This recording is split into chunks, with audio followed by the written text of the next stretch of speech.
The Falls Count Everywhere podcast would like to mention our friends at the following.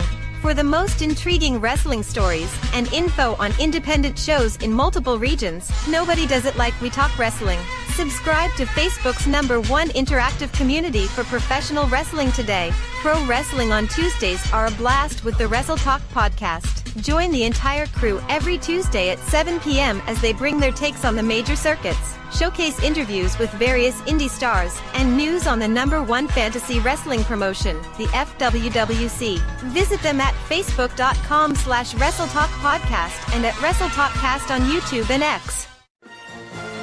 All of us here show appreciation and love to our first responders, military, and volunteers that help our nation as well as protect and serve us every day.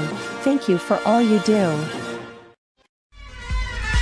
Get ready for episode number 152 of the Falls Count Everywhere podcast, as we welcome the longtime ring veteran out of the Mid-Atlantic, carving up his opponents with technical and mental prowess. The Carolina Classic, Sean Cruz.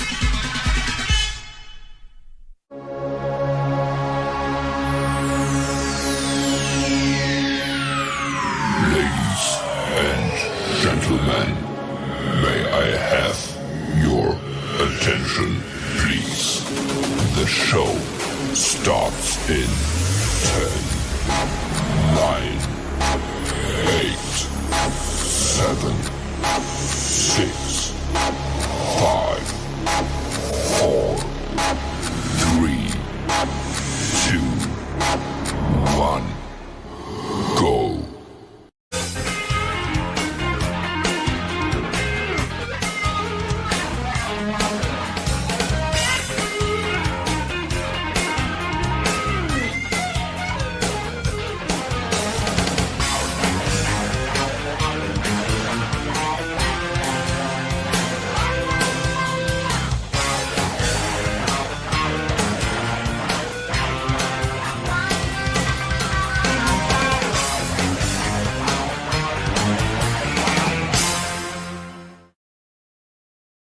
Hey, good evening. Oh, whoa.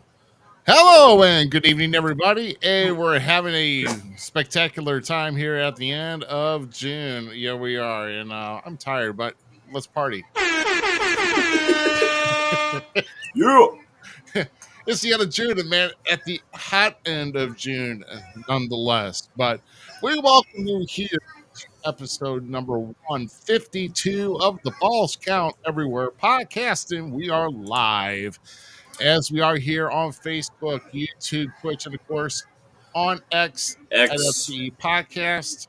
And I, of course, Rough Cut Rick Ruby here on the left. Of course, to the right, Jeb Cinema's Zmiz. And man, and yeah, I got a chance to share those that video too. That's pretty cool. I'm over here working, man, trying to get everything shared out, make sure I'm doing my side of the business. I'm hearing you, hearing me, hearing you. That's all right. I'm glad I'm on the show because I thought you were going to tear it apart in the green room earlier. Oh my god! Oh god! I don't know. It's like I'm so late. I'm like so because we're trying to get through with trying to do some things here. Sure. So looks like Skylar's already hitting us here this evening here on Facebook. Facebook's already topping the. Yeah. Facebook's coming out strong. Give it an hour. Even now. We're even. Give it an hour. Give it an hour. Dude, I like this. I like this little feud between Facebook, YouTube, and X right now. This is nice for us. Yeah, then we're hitting on YouTube, and like I said, I keep sharing that show, guys. So we like to have everybody here share the show, and of course, just to find us, of course, we got that QR code that stays up usually most of the time in the top left-hand corner. That QR code will take you to everywhere you can find Falls Count Everywhere online. All of our social platforms, we've even got some episodes on Spotify, so check us out. But yeah, we're hanging and banging here, man. So are you feeling a little bit better, a little bit cooler today now that you were out in the doggone heat yesterday? Oh, bro. What a hot day at Meltdown in IEW. We sure lived up to the name. And if you weren't there, I am so sorry because that was easily one of our best shows. I am proud. Like, first and foremost, I know we're not supposed to pull the curtain maybe back too far, but I got to shout out everyone in our locker room at that show last night. I'm proud of each and every one of you, the newcomers, the old comers. Like, that show hit on all the cylinders. I was a fan of my own product.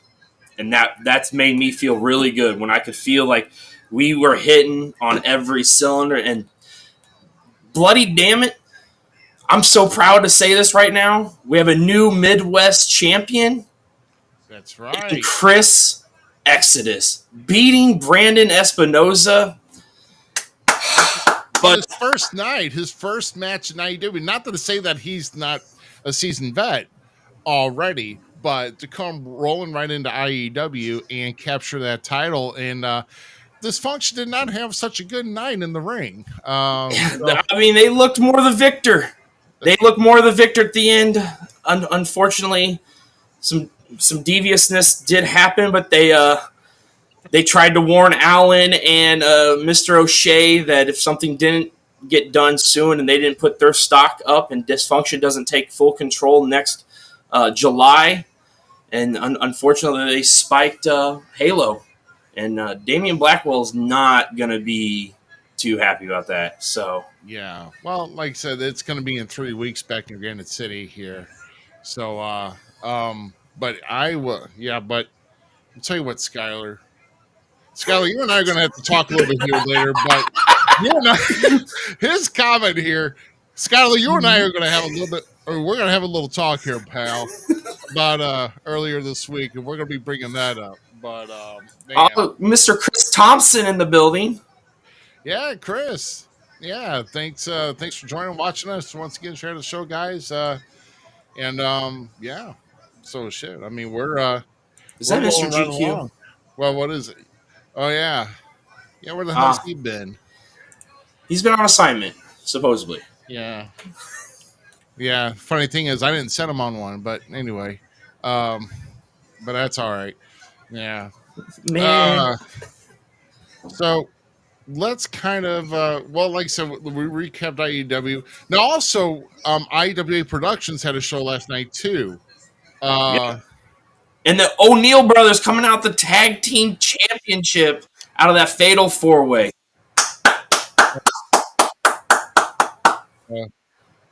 Yeah, and yeah. Hey, brother, you want to get my last name right at least? I mean, it's one thing. Get my name right, jerk. Anyway, we have the O'Neal brothers and also Chris Cutler retaining the lightweight title or cruiserweight title. But yeah, Tyler Cooley did not have such a good run in with the after show meal at the ringside buffet. Yeah, I told Tyler, I was like, man, when are you going to grow some cojones and just say, you know what, guys? 20 feet in front of you is the buffet line. Go grab your own dang plate. I mean, I don't know if I'd be saying that to the O'Neal brothers. I don't know if that. That's getting a little too ballsy. And we know not so coolly. I saw the video too. It was like there's barely anything on Tyler's plate, and they're freaking picking. They're like sharing, like picking off one chicken leg. I'm like, that's really, a good bro? Chicken wang.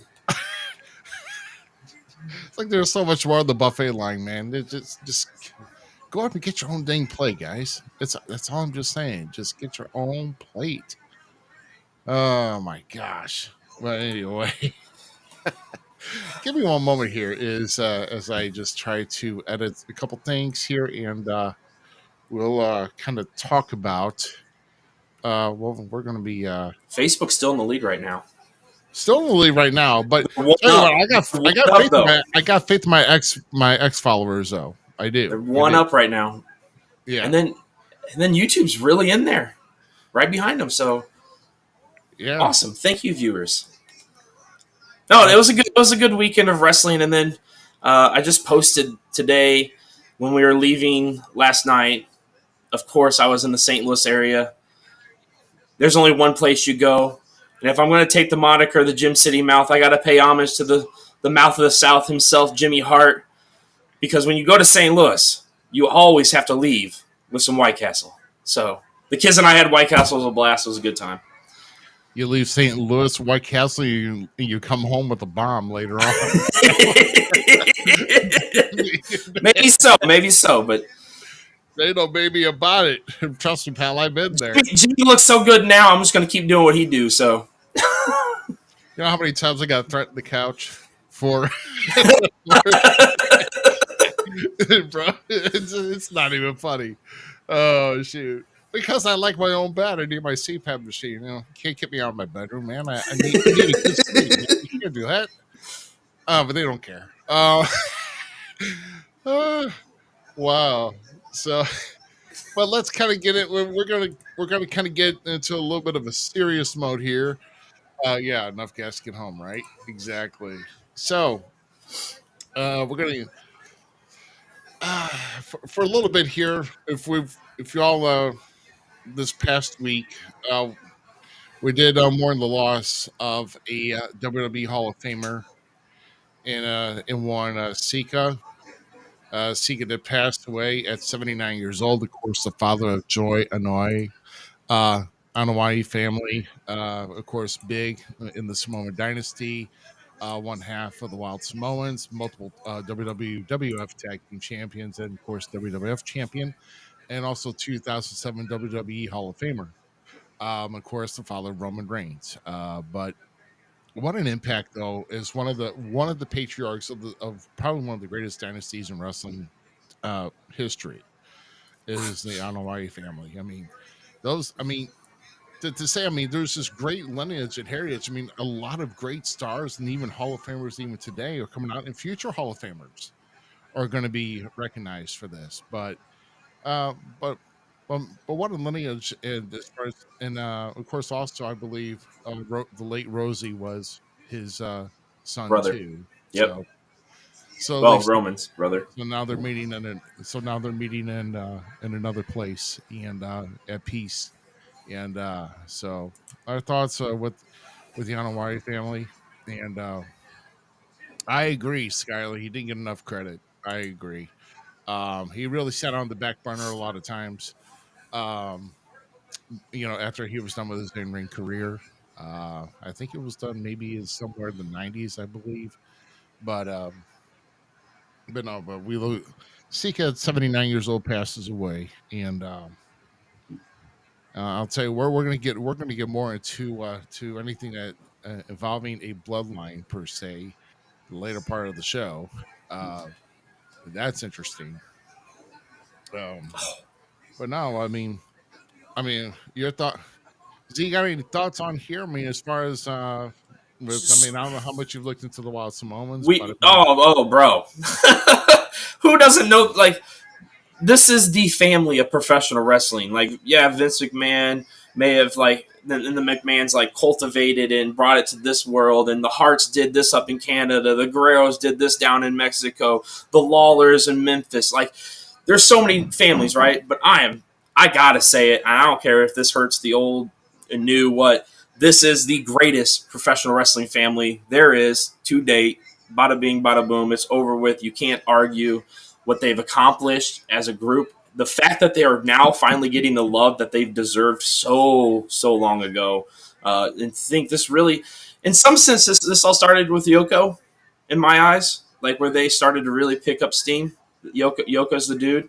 oh yeah, of course, after the Wild Samoans would also Yeah. really picked it up. Yeah, exactly. My favorite is still Umaga, but you can't deny what these men created, what they continue to create, what their sons are about to create, and maybe even the next generation of Samoans after that, because they are packed in the bloodline when it comes to family members. So it was a pleasure to get to not to know him, but watch him and enjoy his matches and see where the family evolved and how they moved.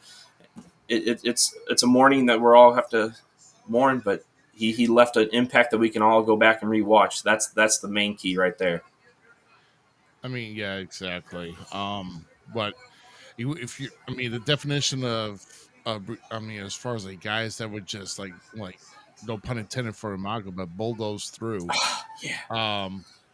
their competition. I mean, these guys were wild in the ring. I mean, not to take any play on their names or anything, but they were called wild for a reason. These guys tore it up wherever they competed. Alpha and Sika, man, they just wild Samoans. There's they're the guys that you didn't want to really step in the ring with. I mean, if especially if you had a beef with them, you don't. It was definitely one of the tougher men in the business. So, but no, well, but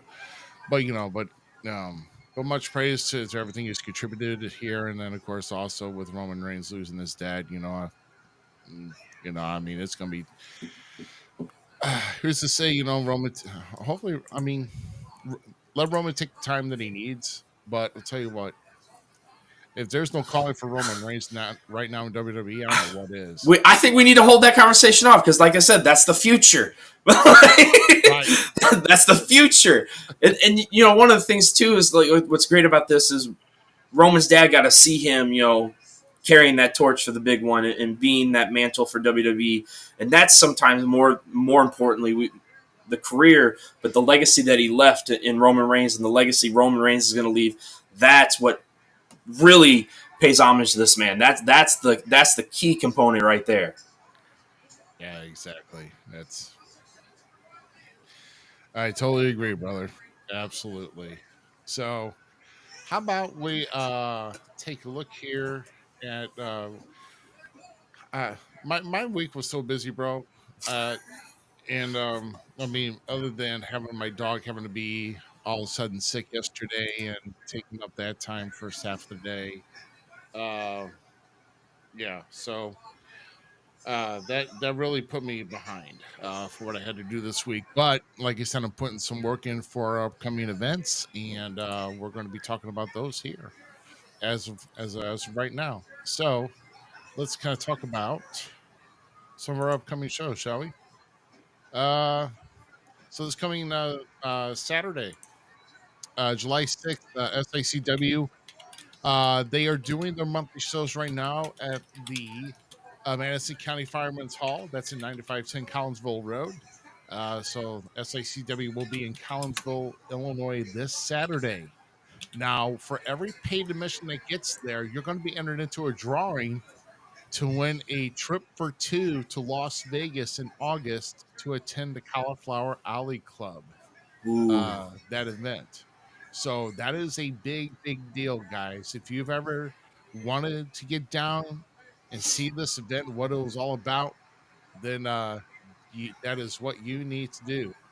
Um, and I don't know why I keep breaking up. I'm sorry, bro.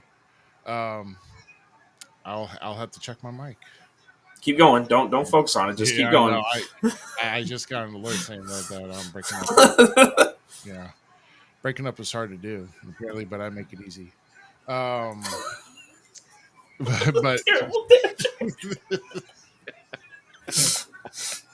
so, um, oh yeah, I don't know how I'm gonna correct because this is my studio mic. I don't know if I have to come out or come back in. Let me see if I could. I'll check something out here in a minute. But but yeah. Now, if you do now, also once you're with this paid admission, not only you get a chance to try to win this trip to Las Vegas, but you also are invited to attend the um the SICW All Star Wrestling tapings that will be taking place on the following Sunday, which is next Sunday, July 7th. Of course, tapings start at noon. And so get there and you get a chance to enjoy some great TV taping action there. So it's definitely definitely a different experience, but it's more fun. So that's at 823 State Street, East Carondelet, Illinois. That's on Sunday, July 7th. Now, let's talk about the big one here. And this is next Friday, July 12th. So this is part of the High Nation, High Mania 2 that's going to be coming down to Paragould, Arkansas. Big card here. There's I think like 7 or 8 matches that are announced. We're going to showcase a few of them here, but it is at the can't read my own writing. The Greene County Fairgrounds, Paragould, Arkansas. $13 is general admission to get in. I believe the show starts at 7 o'clock. Featured talent that's going to be there. We're going to talk about that. But Ari Alexander is going to be making a return to Inhumane Championship Wrestling, which is basically who's going to be Inhumane Championship Wrestling is going to be part of that roster. Uh, and let's talk about a few matches here. The big ones here. So, you got kids, right? I do got kids. One of my favorites. And Heath Slater, formerly of WWE, will be taking on Jeremy Travis, who is also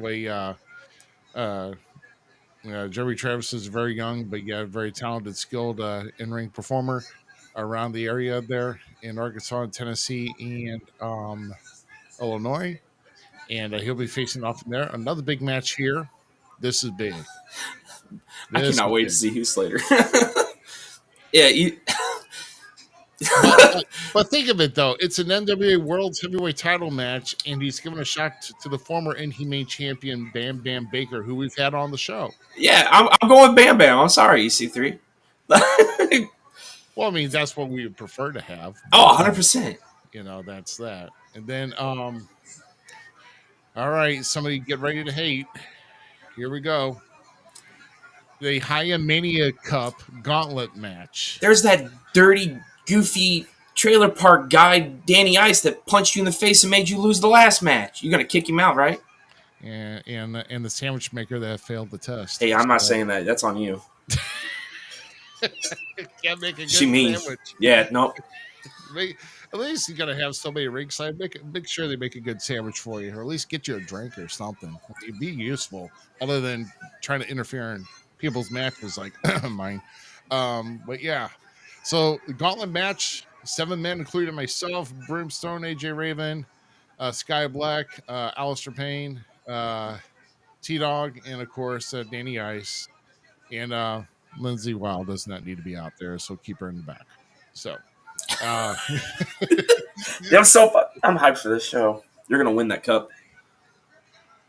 yeah, so who slapped? Oh, who slapped? What? No one slapped me, fool. No one slapped him.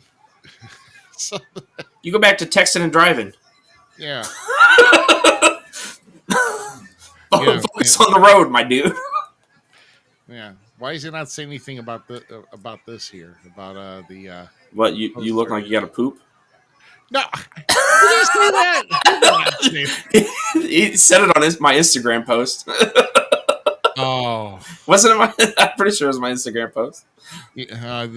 Bro's saying different things on different platforms. Okay. I see how it is, guys. You know Skylar, he's going to come at you swinging on all of them. Oh, God. Well, whatever the case may be, that's all we got here for now. I know there probably would have had more, but like I said, I did not have any chance to get into anything else further with that. So, oh wow. So, but with that being said, I think it's time to bring on our featured guest. How about it?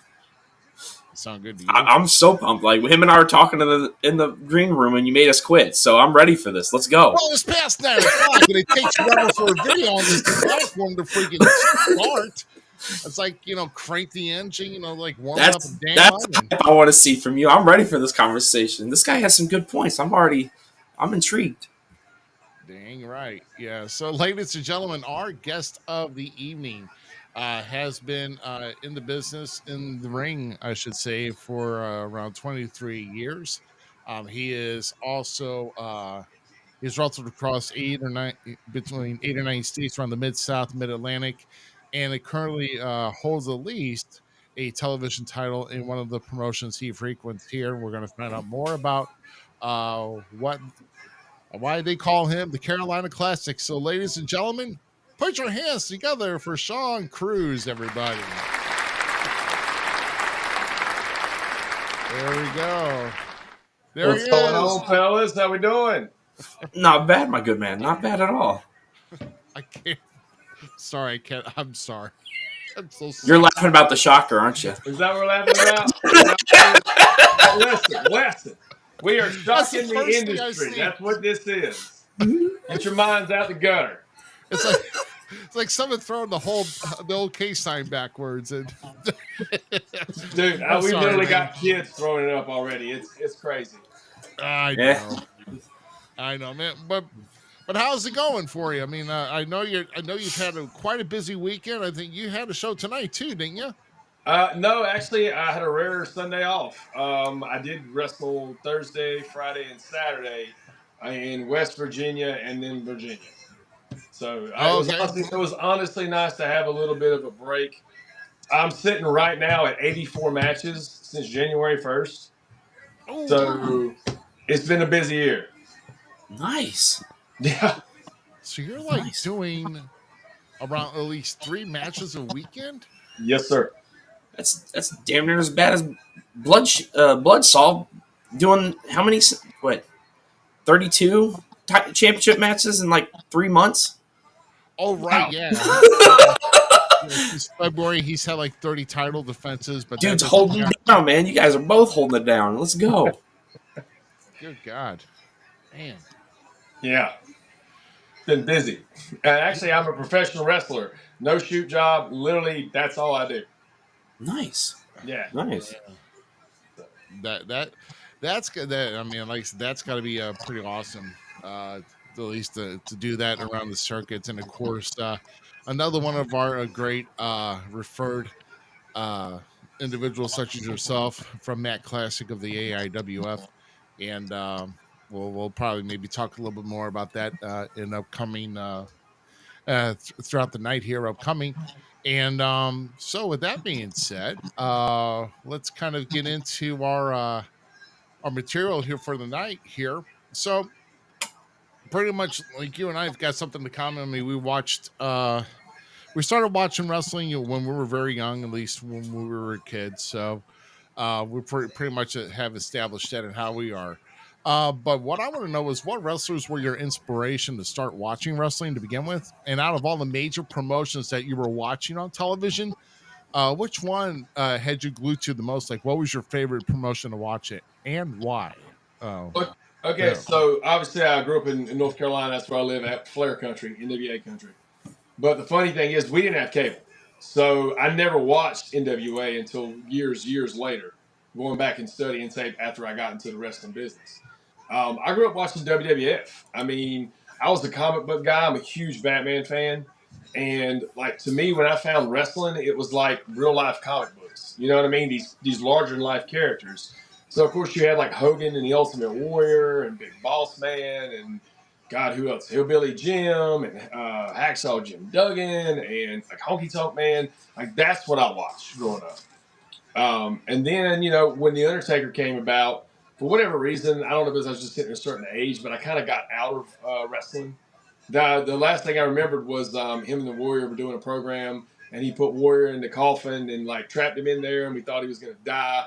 Like it started getting a little bit out there for me at that point, I think. But yeah, I mean, it was strictly WWF for me, all the way up until 90, maybe 96, when WCW really got hot and they brought in the NWO and they had the black and white thing and the luchadors, and that's when I really fell in love with wrestling.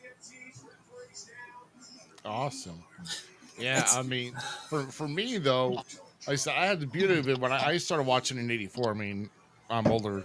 I will say I do believe I'm older than you. So I was in '84 and I got cleared to WWF, but then I was following WWF everywhere because I actually got cable, I think, at some point. So I was starting to go through like USA Network, and then I got there was a time, after Black Saturday where Vince had TBS down in Yeah. Atlanta, and then after WrestleMania, they were done after WrestleMania, the first one, and now I'm watching, I'm watching wrestling like the next Saturday after WrestleMania happened, and I'm like, who are these guys? I'm like seeing Ole Anderson, Arn Anderson, Right. and I'm like, and here's Ric Flair, and I'm like, here's like all different guys. I'm like, did they just make like a new roster? I got confused.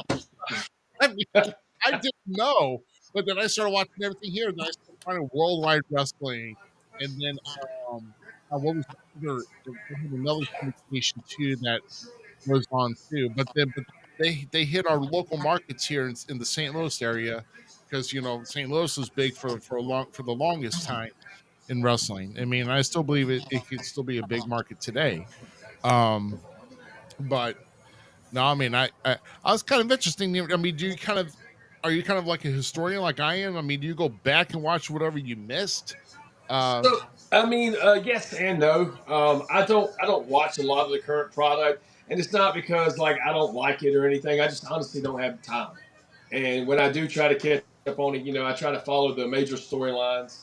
Because everybody talks about it. I do try to watch the pay per views. I watched WrestleMania. I thought that was really well done. But yeah, I'd rather go back and watch the classic stuff, man, the older stuff, the stuff I Yeah. missed, also the stuff that kind of see it through fresh eyes. Because like when you're a kid and you watch something, it's like one way, and then once you get older, you watch it. Just like for instance, I was a huge Warrior guy when I was a kid. Now knowing what we know about him and being on the business end of it, I mean, obviously not that big of a fan, just because he was so difficult to work with and all the stories and all that.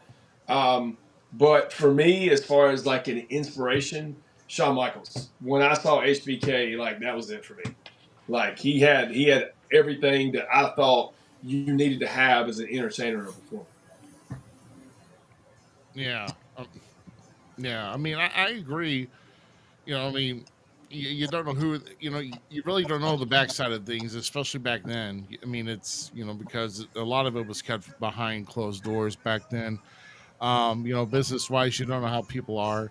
But yeah, I mean, but when I hear Warrior back in the days in the '80s, I'm thinking Road Warriors. That's what I'm thinking. Well, You yeah, absolutely. Those guys, man. Absolutely. I got a quick question here from Skylar here before I hand it over to Zach. It says, if you did shows in Virginia, where are you from, and like where do you usually reside? I mean, and then where have you done work in Virginia?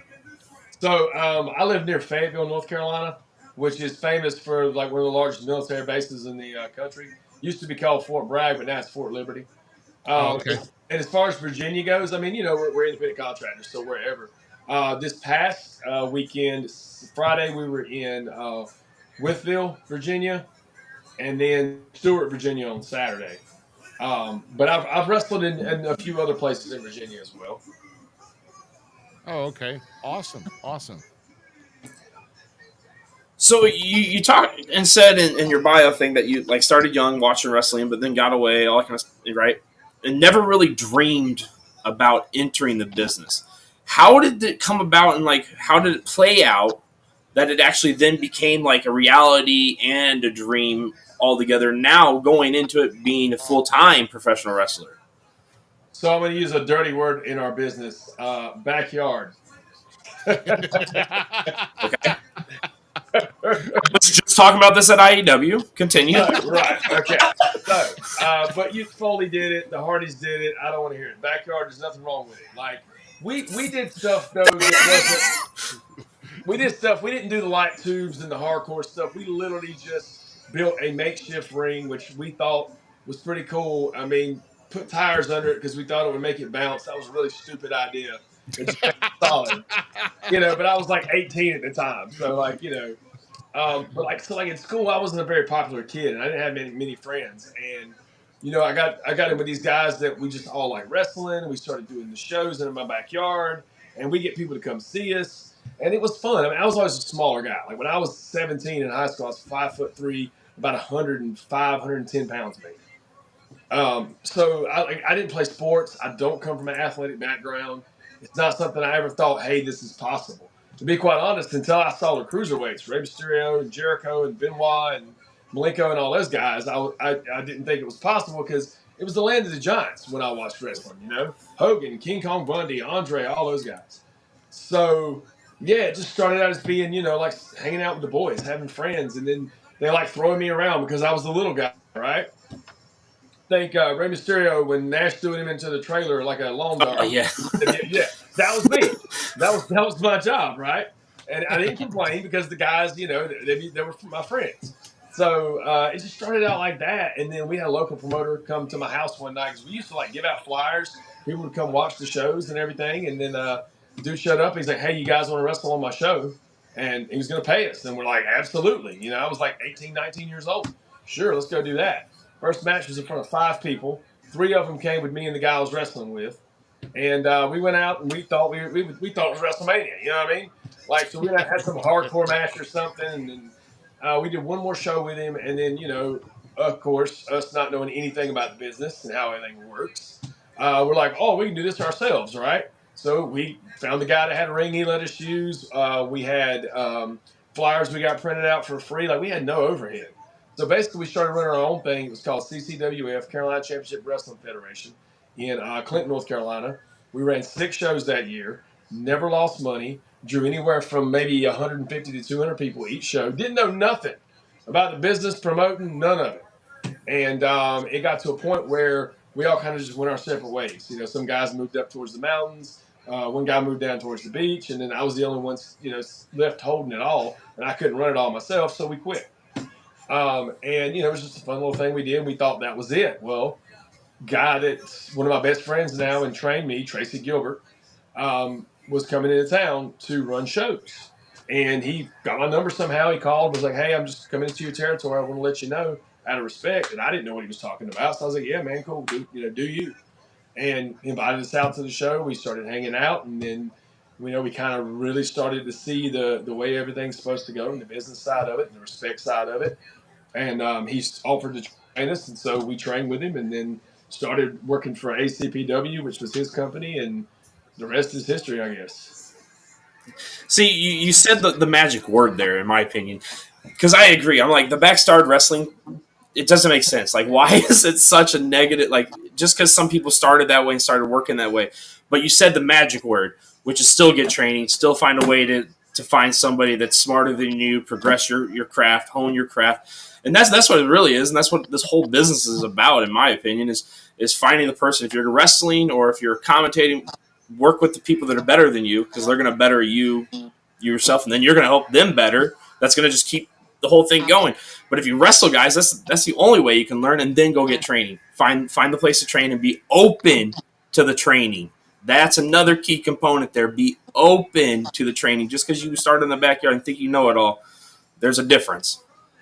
Oh, 100%. Well, that's the biggest thing about wrestling in general is you got to be coachable. Like, there's so many guys I'll see that ask for advice, and they're like, hey, what do you think about my match? And then you give them the truth, and they don't want to hear it. They want you to be a yes man and just kiss their butt and be like, oh, it was great. Yeah, everything was great. But, like, it's like, do you want to get better, or do you want me to just tell you you're great? You know? But, yeah, it's 100% getting trained. I mean, that's what it's about. Not even that, but, like, go to a reputable school with a name behind it, because that'll help you get so much further faster in this business. That's the only thing I regret, and nothing against Tracy. I love him to death. Like, he's literally one of my best friends. But had I gone to a Ricky Morton or a George South or Dr. Tom Pritchard, you know, who knows? But my path has been a little harder because of that. It's like you don't automatically get that name recognition and the respect that goes with it. You have to kind of earn your place. You know? Yeah. Exactly. Yeah. So just kind of taking a look here in the chat as well with Skylar's got some good questions here. But you mentioned Tracy Gilbert was one of your trainers upcoming here in when you first started out. So I guess you started around 2000 or so. Yeah, 2001. I think I had my first match, like professional match. Wow. So how long did it take you to train before you actually got your first match? And then what do you remember? What was the key element that you took away from after the first match was done? So I want to say it was like 6 to 9 months. I don't know, man. That entire, which was just, full disclosure, I've had like 16 concussions since I've been wrestling. So the memory's a little foggy. Yeah, like I said, I was a little guy they threw around a lot. And mine's just because of little trees. Yeah, well, yeah. See, I don't do that because if I did, then I would have no memory whatsoever. But yeah, so honestly, that part of my life's a little fuzzy. I want to say it was about 6 to 9 months. Of course, my first match, I believe, was with him. and he spoon fed me. He took care of me. And we've been beating each other up for over 20 years now. It's funny, every time we work each other, one of us gets a busted nose or a black eye or something, because it's like Terry Funk said, the better friends you are, the harder you hit each other. The harder you hit each other, the more money you make. So, and that's one thing I'll say. Not getting off topic, but like, lay it in, brother. Like, please don't make me have to think, oh, how far is he from me? Do I need to throw my head back and sell it? Like, hit me. It's not ballet. I'm not going to break. But as far as the wrestling itself, I think the biggest thing for me was, well, the athletic part of it, because I wasn't a very athletic guy, but also just being in front of people, man. Like, I was super shy as a kid. I mean, like, wouldn't talk to anybody, no friends, and to put me out there in front of those people and like, hey, you got to perform, like, that was terrifying to me. But I trusted him, and I knew that he was going to get me through it, and he did, and it was fun. And and of course, I had a few more after that, and it wasn't probably until maybe 2 or 3 years in when I really started saying, this is something this might be my purpose, my calling, in life.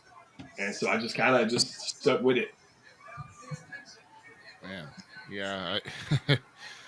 I'm just keep going back to the 16 concussions. I mean, my gosh, there's a lot of athletes today that luckily, even just like after 4 or 5 concussions, they're pretty much done, and they don't even bother, to be in competitive professional sports. But you, on the other hand, with 16, Brother, oh I'm my telling gosh, you, what is it they say? If you're going to be dumb, you better be tough.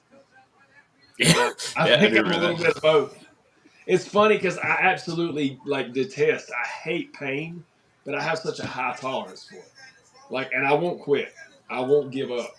I couldn't tell you how many guys have told me in my first 2 or 3 years of the business, you need to give up. You need to quit. This is not for you.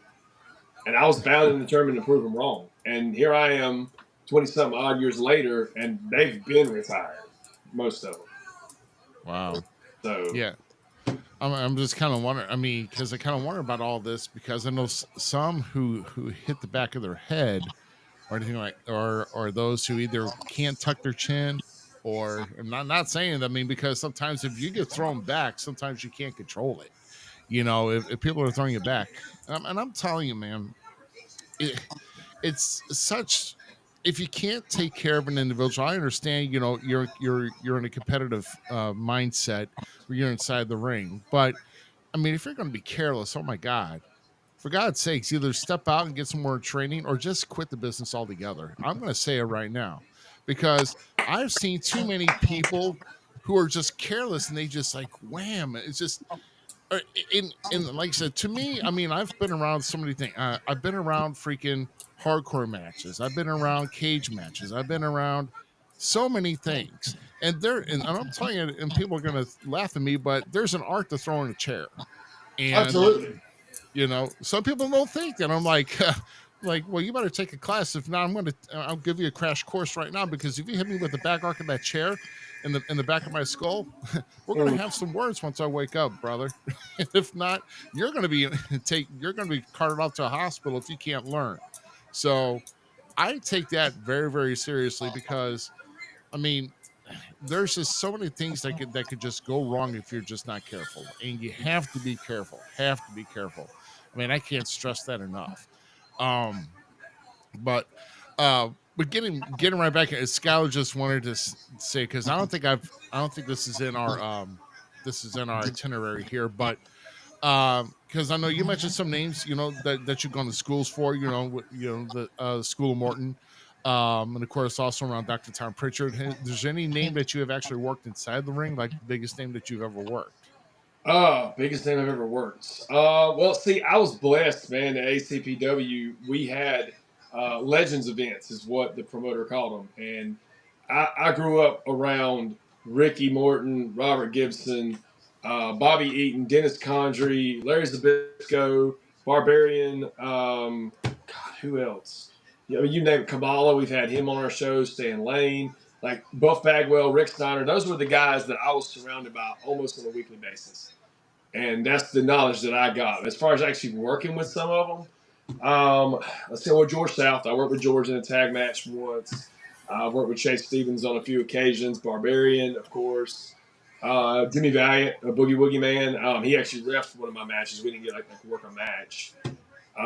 Still counts. Yeah, agreed. Right?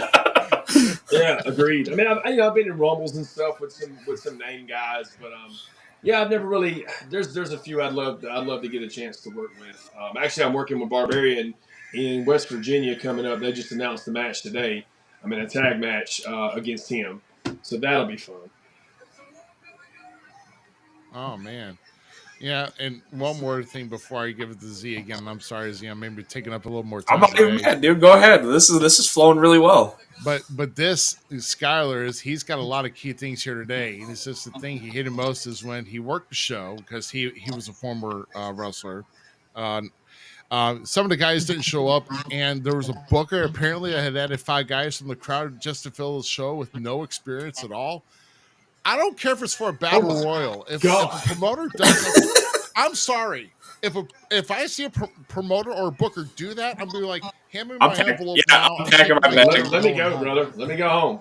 Give me my envelope. I'm going home because you don't do that around me, man. There's just no way. If there's with no experience at all, nah, bro. That's a no go for me. I mean, this one that Herb has too is pretty good.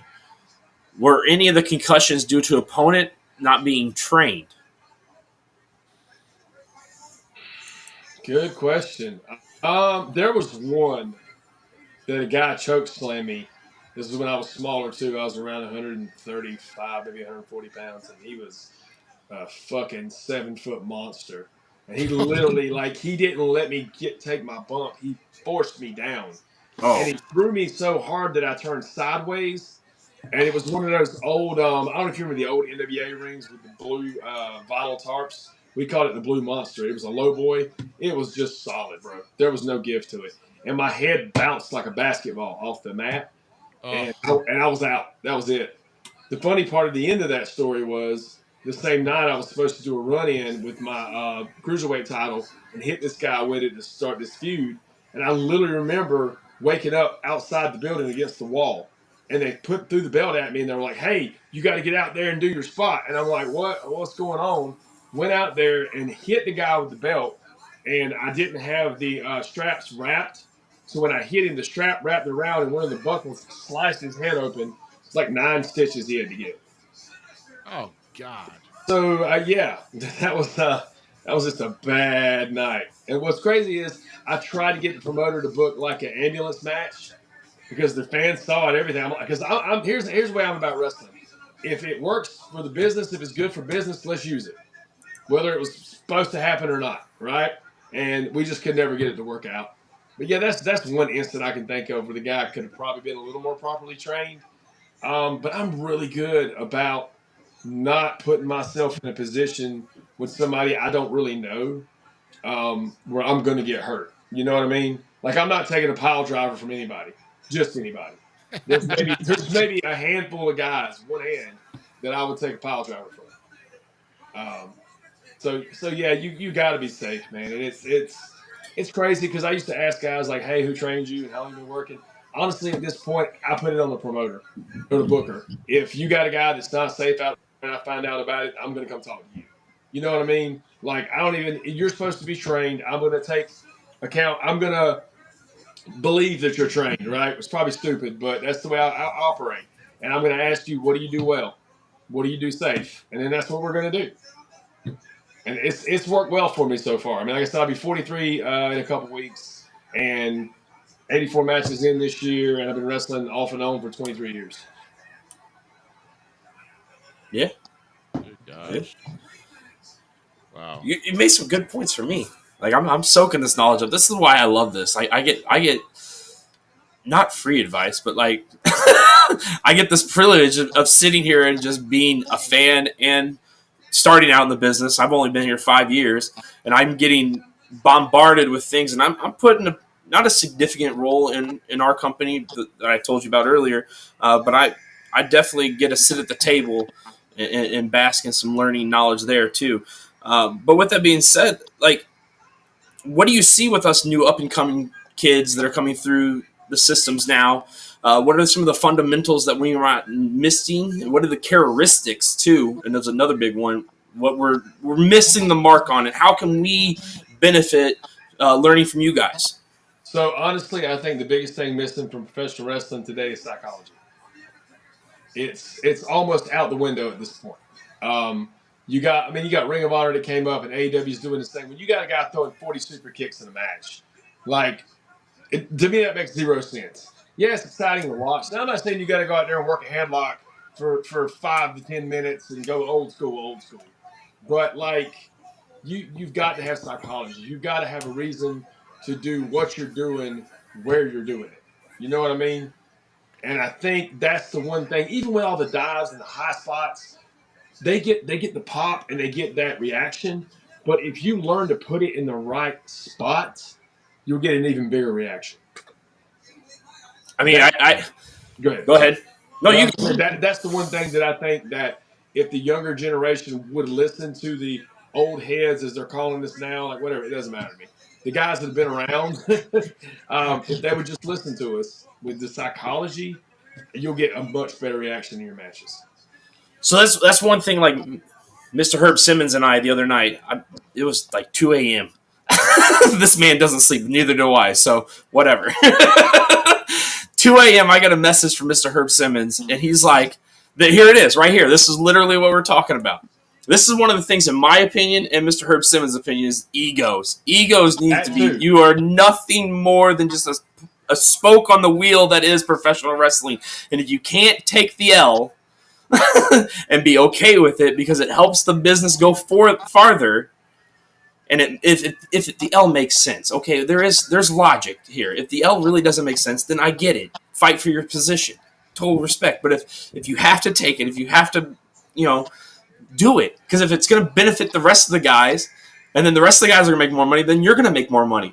It's a handoff, and that's how we continue to work and progress in this business, is reducing those egos at the door. And no, I can't say it enough, man. IEW last night wowed the hell out of me, and that team, we worked as a team for the first time, and it was flipping amazing, and I loved every minute of it. So that's one of the things that I hold dear, is that teamwork throughout, top to bottom. We're here to make money as a family. Yeah, and you're absolutely right with the egos. And I think another problem with the egos is these guys believe that they're the character. Like, if they're supposed to be like a badass, like Stone Cold Steve Austin, that's who they believe they are, not who they are in their everyday life. And it's just, they can't separate, the fantasy from the reality. And the reality of wrestling is, you're only going to look as good as I make you look, and I'm only going to look as good as you make me look. We're working together. It is a team sport, whether people realize that or not. And that's another thing, too. I look at wrestling as a sport. Now, I think the fans, that's how we should portray it to them. 100%. Wrestling is a business to us. But, I don't even like using the term wrestling business in a promo. Because if you show it as a sport to the fans, then that's what they're going to take it as, Like, you ever hear anybody say the sport, the business of MMA when they're talking UFC? No, they're talking about the sport of MMA. And if you don't think MMA's worked, I don't know what else to tell you. I love UFC. Brother, it's worked too, just like everything else is. I realize that Miracle Crow call, taking that spinning back kick that he made famous in Pride. Come on. Yeah, are you kidding me? If there's money involved and sponsors involved and TV involved, it's a work. In the great name of Randy Orton, stupid, stupid, stupid. Right. Man. I mean, both psychology and ego, I think it goes hand in hand. I agree 100%. And I love that I'm getting, to my own horn, I get the privilege to learn from you guys, and then to get the pats on the back. Like, as long as I keep going and I can pass on the knowledge and keep building it bigger and bringing new ideas, let's go. Let's do this. Let's enjoy this. Let's have fun. Thank you. That's it. And that's the biggest thing is, these guys don't understand. These young guys think that we're just the old guys that want to show we know everything. We know better than you. We've been on longer than you know. We want you to learn and get better because, A, we want you to be safe. We want you to have a long career. And nothing makes me feel better than when I see a guy who finally gets it. And they use that, and then they come back to me and they go, oh, my God, that worked. That was amazing. You know, what a crowd reaction. I never had a crowd reaction like that. Like, that's the stuff that I enjoy when it comes to like teaching, as far as wrestling goes. But I wish more guys would just listen. And even that, like, so the one thing that drives me nuts is the yeah but guys, what I call them. So they're like, hey, so what you think of the match? I'm like, well, I liked it, but I didn't understand why you did this here. You know, you should have did this. Well, yeah, but I did this because of such and such. Well, yeah, but I did this because of this. Just sit there and say, thank you, sir. I appreciate the advice. Whether you like it or not, whether you heed it or not, just show respect. You know, you don't literally have to sit there and argue to a guy. If Arn Anderson is giving me advice, I am going to say nothing but yes, sir. Thank you, sir. I appreciate the advice. Period. Like, it blows my mind. I see some of these guys backstage that don't even talk to the vets, the names. I'm not even talking about the guys like me. I'm talking about the guys who've actually been somewhere and had contracts and made money and drew money in this business. They don't even talk to them. Most of them don't know who they are. It blows my mind. You don't understand the knowledge that you have on some of these shows. And that goes along with ego, too, I think, you know? 100%. And remember, less is more. Less is more. Absolutely. My God, I've heard that less is more and slow down. That is the two things I've heard all my life. And they're both true. And by the way, Ruby, that still goes for you outside of the wrestling world in your real life. Slow down. No, wait a minute. I don't know about, I mean, in the ring, slow down. Like, I'm not saying that. This man puts so much pressure on him. Ruby's a champ, and this is my mentor right here. Like, this is my dude.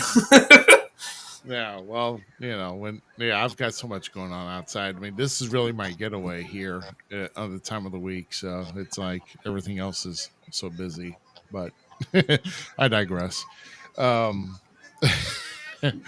so going back to, you know, living your, you know, so we don't live our gimmicks in real life, and we're not that tough. So if the kid's getting smart, you know, I don't play the glass shattering and come walk it through and give my kid a stunner. Gotcha. Okay. Wait a minute, I'm screwed then as a parent. I mean, that's different. But you know what I'm saying. Like, these guys that just believe they're legit tough guys. And I'm going to ask you guys a question. How many indie guys do you think that have started probably in the last 5 years have ever been in an actual fight? Like a real fist fight? Ooh, I don't know. I mean, Not me. I ask that question a lot, and I honestly think that is one of the biggest problems we have. Wrestling back when I was a kid growing up was legit tough guys. You had guys like the Iron Sheik, guys like that, and even when I was coming up training, there was legit tough guys in that locker room that would stretch you in a heartbeat. They've been in fights. They knew how to act and how. I mean, we had one on here, Dan Severin. Well, there you go. Yeah. Legit tough guy. There's too many fake tough guys in wrestling now, and they hide behind keyboards too. That is the biggest thing. These keyboard warriors, and they talk all this trash, and then when you get to your face, they can't say nothing. But legitly, like, a guy will say, well, "What happened out there?" I'm with a guy working with him. He blows the spot. What happened out there? I got lost. How do you get lost in a fight? Like, you know what I mean? It is legitimately a fight. I don't personally think wrestling should be pretty and choreographed either. To a point. I mean, yeah, you want to know what's coming so you don't get hurt, but it should still look like a struggle to me. Like, it just shouldn't be that pretty. Or maybe that's just my flavor. I mean, I like that. I like that. Oh yeah, I mean, I totally respect it, and if people want to question my toughness, I mean, you can call my school district, and I can give you a good referral with all the stack of referrals I got through my school career. There you go. But you're an older guy, right? Like me. So we've been there. But these young guys, they've never been in a fight, so they don't know how to act in one. You know? I'm not saying we should just start beating up guys in wrestling training. I don't know what the answer is, but I do feel like that's part of the problem. I mean, who was it? The Royal Rumble? That kid? I can't remember now. God dang it. Dan, yeah. Are you talking about Daniel Pewter? Daniel Pewter. Yeah. just getting his. Chase and I were just my oldest son and I watch wrestling all the time, and we go back and watch like all the old stuff too. And And that was one of the Royal Rumbles we watched just recently because I own the whole thing. And he's like, "Why are they just beating the hell out of him? Like that doesn't look." I'm like, "That's because he didn't do what was supposed to be done." No. Another thing too, like it sucks when you're in a ring with a guy and he starts shooting or you have to shoot because it just breaks down and it just ruins everything. Like the crowd's like, "What's going on?" And now what you've just done, they're gonna have to follow that with actual wrestling. Like you just saw a legit real fight in the middle of the ring and people had to be pulled off of each other. How Yeah. is professional wrestling gonna follow that? And it was real fun to go back and like show him exactly where it messed up, like the whole Kurt Angle situation. Like this he did this wrong, and that's why that happened. What was the other one? Vader and Ken Shamrock. You remember that one? No, I don't think I've ever seen that one. That was early. I was actually just on YouTube the other day, and they had it was like the top 10 times that professional wrestling got real, and that was one of them. And so was the Pewter and Kurt Angle deal. Oh man, yeah. Gosh, there was another one I saw too about there's a couple matches I saw that where things got real, and I don't know if it's really jogging my memory right now, but I know I've seen it, but I don't know. Well, I know it was Brock Lesnar and Strowman on Raw was one too. That's a good one. When he needs him, it's just boom. Yeah. That's a real tough guy right there, you know. No, yeah, man alive. Yeah, I know. So. Well, also, so kind of getting in because you've mentioned it just slightly earlier on when you came on. A few select wrestlers do get a chance to live out a leadership role with their character, and of course, you've had that distinct honor with the most recent stretch of your career. So, kind of give us the background of the faction that you have. Who's in it, and do you guys have a common goal that you're striving for in the faction? So the faction is called the Industry. It was created out of the School of Morton in Chuckey, Tennessee. Scott Elliott is the brainchild. He kind of put us all together. It's myself, a guy by the name of Sleazy Sean Carson out of Tennessee. We have Maya Ferrari, who is our manager / valet, also out of Tennessee. And then we have Sam Street, who's only about a little over a year in, but she was trained at Jimmy Valiant, Boogie Woogie Man's camp. And so I don't know, man, we have a common goal of just wanting to be the best, but also making other people look good along the way. Like we want to come into your town, challenge your champions, push them to their limits, take their titles. They can try and get them back from us. I mean, we just want to make the business better than we found it. That's pretty much what it is. And we just, it's kind of unique because there's not too many groups I can think of where you have two females, two guys, and one female wrestles, and the other one's just like a manager / valet. So I think we bring something unique. And I'll be honest, like we've not done too much together yet. It's only been a couple months.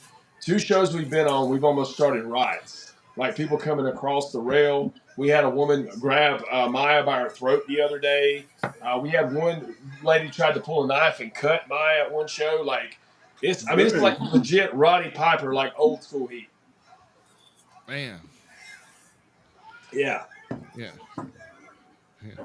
Well, there's way to get good heat and there's way to get cheap heat, but it's not cheap. It's literally like the woman just I don't know what her problem was. Like she just told her to sit down and shut up and something like that, and then she was ready to come across the rail. I don't know. We just called her at the bad time. Oh man, yeah. I'll tell you, yeah. There's some times where where I've seen people have gotten out of control. And some where I've had people kind of make their way, but to me it is what it is. And I guess you gotta have to back up what you say here. That's the tough guy persona once again comes into play here. If you're gonna mouth off, you're not gonna know who's gonna come across. There was one. I'll tell you what. I was only at the time. I was only in the business for like 2 years, and there's a town that's about 30 minutes or so south of here, Not going to say the name of the town, but they had three. They only put on 4 total shows at this venue, but 3 of those shows, people came over the border, they came over the ropes or the guardrails, and they got in the ring. We had to clear out the locker room three out of those 4 shows. I'm like, well, these people just can't learn thing. Well, I think the whole thing is, you sell cheap liquor at an Eagles club, and people are going to get pretty brave. Just depends. You're right about that, man. Them bar shows, you got to watch out, man. Keep your head on the swivel. They're fun because they're uncensored, but yeah, if you don't have good security, you better know how to fight. Yeah. Man. Does your the industry, like I said, guys, actually, if you can find Sean Cruz on Facebook, he just recently put out a good promo too, regarding the fact, regarding the industry, his faction, the industry. And it's a really good one. It's only about a minute long, but it's just good and to the point, and not too short, not too long. It makes a good statement just within a minute, and that's what you call a professional on how you can do a promo, even like in a promo video. So once again, get a chance to check that out, by get to Sean Cruz's Facebook and check that out. So I don't know. Did we put any of the recent comments up here? Z, I don't know. I was kind of looking around. I know. So I know Skylar's been posting some. Except for we can do this one. Oh, for the industry? Yeah. For the industry, he'd be a perfect member for this group. Oh yeah, he's a mouthy son of a bee, but he had a car accident. I've been trying to get him to come back. But he had a car accident, messed his back up pretty bad. But he's still trying to get fixed out, and hopefully maybe we see him back one day. I don't know. I mean, because it's sometimes hard to come back from a bad injury. Some people, depends on how bad the car wreck was. I mean, if it affects the back or maybe another severe extremity, then it's not going to be good to come back from. So, but there's other roles in professional wrestling, Skylar, too. Just saying. Yeah. So let me talking about professional wrestling and roles. Let me ask you guys a question. Do you think professional wrestling is for everybody? Being a professional wrestler is for everybody? If I can answer that first, go ahead. No, it's not for everybody. Not. You're right. Thank you. It's not for everybody. I also think it is a big no, but because I am one of those but people, I love to discuss and have discussions and soak up, so I'm going to ask the rebuttals usually. But there is places for people that choose to be in the business. Just because it's not a professional wrestler, there's spots and there's things that you can do and understand. Like we were talking last night, I am a guy that I can tell you right now, I'm okay with learning potentially bumps and going that way and doing that kind of stuff and taking a couple, but I have no desire to beat my body up on a regular basis like you gentlemen do. And that's not because I don't think I can't do it. I don't want to do it because I have a tool that is way better for things, and that is these beautiful lips to run my mouth. And I'm just going to bring in guys eventually that, have to sit around my commentary table to protect me. So another time when I come to NGW and that little dweeb, the masked dweeb, El Magnifico, won't kick me in the dome again. Oh, wow. That's how you really feel. See, I know my role. I know where I'm able to be. And actually, I want to be a booker. I'm not going to lie. I want to live in that world. I love storytelling. I love finding the stories and how the points get put together. Maybe not have my own company, but work in a group of guys that want to see a company succeed. Because I absolutely love just trying to connect the dots and trying to make the story make sense. So. Me too. That's my favorite thing about professional wrestling is putting it all together and then watching it unfold and getting that exact reaction that you want. That's one of the. So okay, you were talking earlier about like you don't watch this is in the green room. You don't watch today's professional wrestling. Ruby, I know we had a script and I'm going way off script right now, but I'm feeling it. So you don't watch today's professional wrestling as much, but you stay up with the good storylines because people talking about them in the locker rooms, etc. Man, that's the one thing I like right now because I run We Talk Wrestling on Facebook, and it's all about like sidearm booking. Like that's all like because it's fan based, right? And Right. I'm a big sidearm booker, and that's what I'm liking about like even AEW right now. They're giving me some stuff, but their matches are still just way too freaking ridiculous for me to really pay focus. Love what they're doing. Keep doing it, guys. Not crapping on you. Just refine it, please. But some of the storylines there are starting to like. For the first time, I'm actually enjoying what the Bucks are doing. You heard it now. Like I'm actually remotely into this elite thing. I love it. Yeah, it's entertaining. Well, it fits them too. You know, it fits their personas. And I don't care if anyone says the learning tree, gold, loving it. No. Wait. You just hit a hot button for me. To me, for my money, and I know how you guys feel about this, the greatest professional wrestler, entertainer of all time is Chris Jericho. And that is because he has reinvented himself so many times, and every time he does it, he stays on top. I would have like so. Ric Flair's my dude. Ric Flair's my OG, and then it's Miz. But I'm telling you, Jericho is like really sliding up in there hard. I mean, I've been a huge fan of his, but the learning tree stuff is hilarious. Big Bill's killing it. Like everybody's in their pieces, and it's working. Keep it up. So, but like then WWE Bloodline. Top to bottom, one of the greatest storylines of all time. I mean, I don't care what anyone says. We are literally watching the Attitude Era meets the Golden Era of professional wrestling. We are like the two are merging into one almost because storylines mean everything from top to bottom. Everybody has a place to position. Like it's beautiful, loving it. But so sidearm booking. That's where my sorry Ruby. Go to Golden Memes now. Oh yeah. I forgot where I was even going. I was just ranting. We're on. Somebody's on a roll. I mean, all right. Well, let's take a break here. I guess from the norm here, and of course, this is our time of the evening, where we just kind of sit back and have another little chuckle here now and then. I guess about just about some certain artistic form of the business. Everybody. Yes, that is right. It is time for Wrestling's Gold Memes, everybody. There you go, baby. So, of course, we not the most recent. Well, I'll tell you what.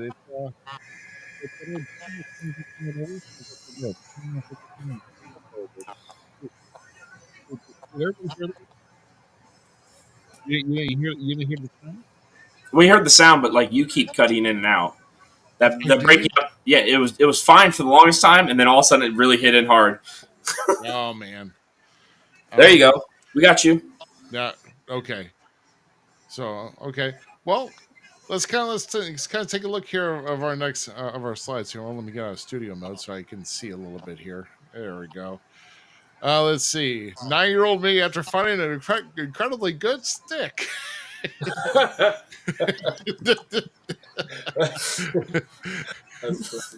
You think this was the thought of Blackman's big concussion here? Because look where that stick's headed. Probably. Blackman was this crazy period on some of the hits that man would take. He would just take some. Oh my gosh. This was around 2002 when they feuded. And didn't they feel like around SummerSlam and all that too? When Shane not mistaken, yeah. Title? Yeah. Yeah, that was actually I want to say it was in Raleigh, North Carolina, the SummerSlam match with him and Shane. It's actually it's a really dope hardcore match. Oh yeah. Oh yeah, because Shane likes falling off of like 50-foot scaffolds going through plywood with with foam underneath it. So oh my gosh. Yeah. You ever go to the grocery store? You felt like you had to get like everything in on one trip, no matter where you went. All the time.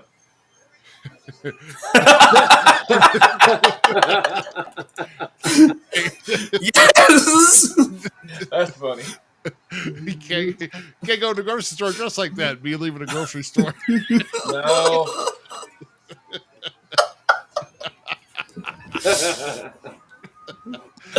Good old hacksaw, man. The cold section must not have been that cold.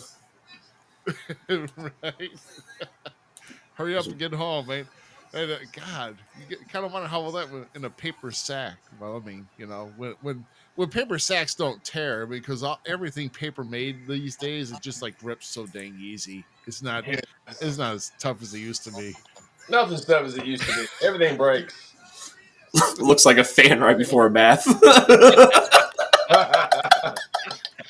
Wait, fans take baths? Oh, I mean, wow. debatable. You're talking about me not putting words in mouths. I didn't say a dang thing about that. Hey, wrestlers don't either, and they don't wash their gear. We're going to talk about that too. Oh my god. True. Well, listen. So check this out right quick. So we were in Whitfield the other night. In the locker room, it was a minor league hockey stadium. They had a washer and dryer in the locker room. I legitimately stood up and said, nobody has an excuse to have nasty ass gear tonight. Straight up.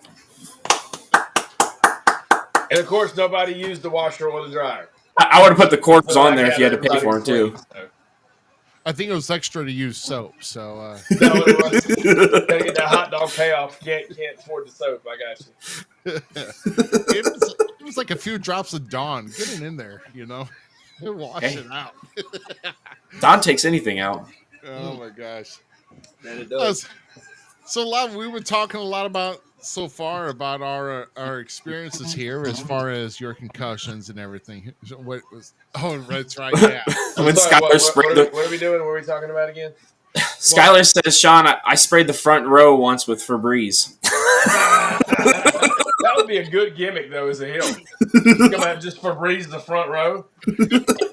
That's be like Rick the Model Martel. Remember he was doing the deal with the perfume and stuff? Oh, yeah, there we go. Perfect. No, yeah, that was awesome. It was. So we're talking about injury protocols here. How about we go through a list of WWE severe notable injuries here? Oh, jeez. So the first one, Triple H, who tore a quad and was out 9 months, right? Remember that? It still got put in the walls of Jericho on the announce table. Yeah. Yeah. And then what about Cody Rhodes recently with a torn pec? The pec, and he did the match. Oh my God, that was amazing. He won a match with a torn freaking pec. And Yeah, exactly. And it was he wasn't Perk Angle, so he had to do something.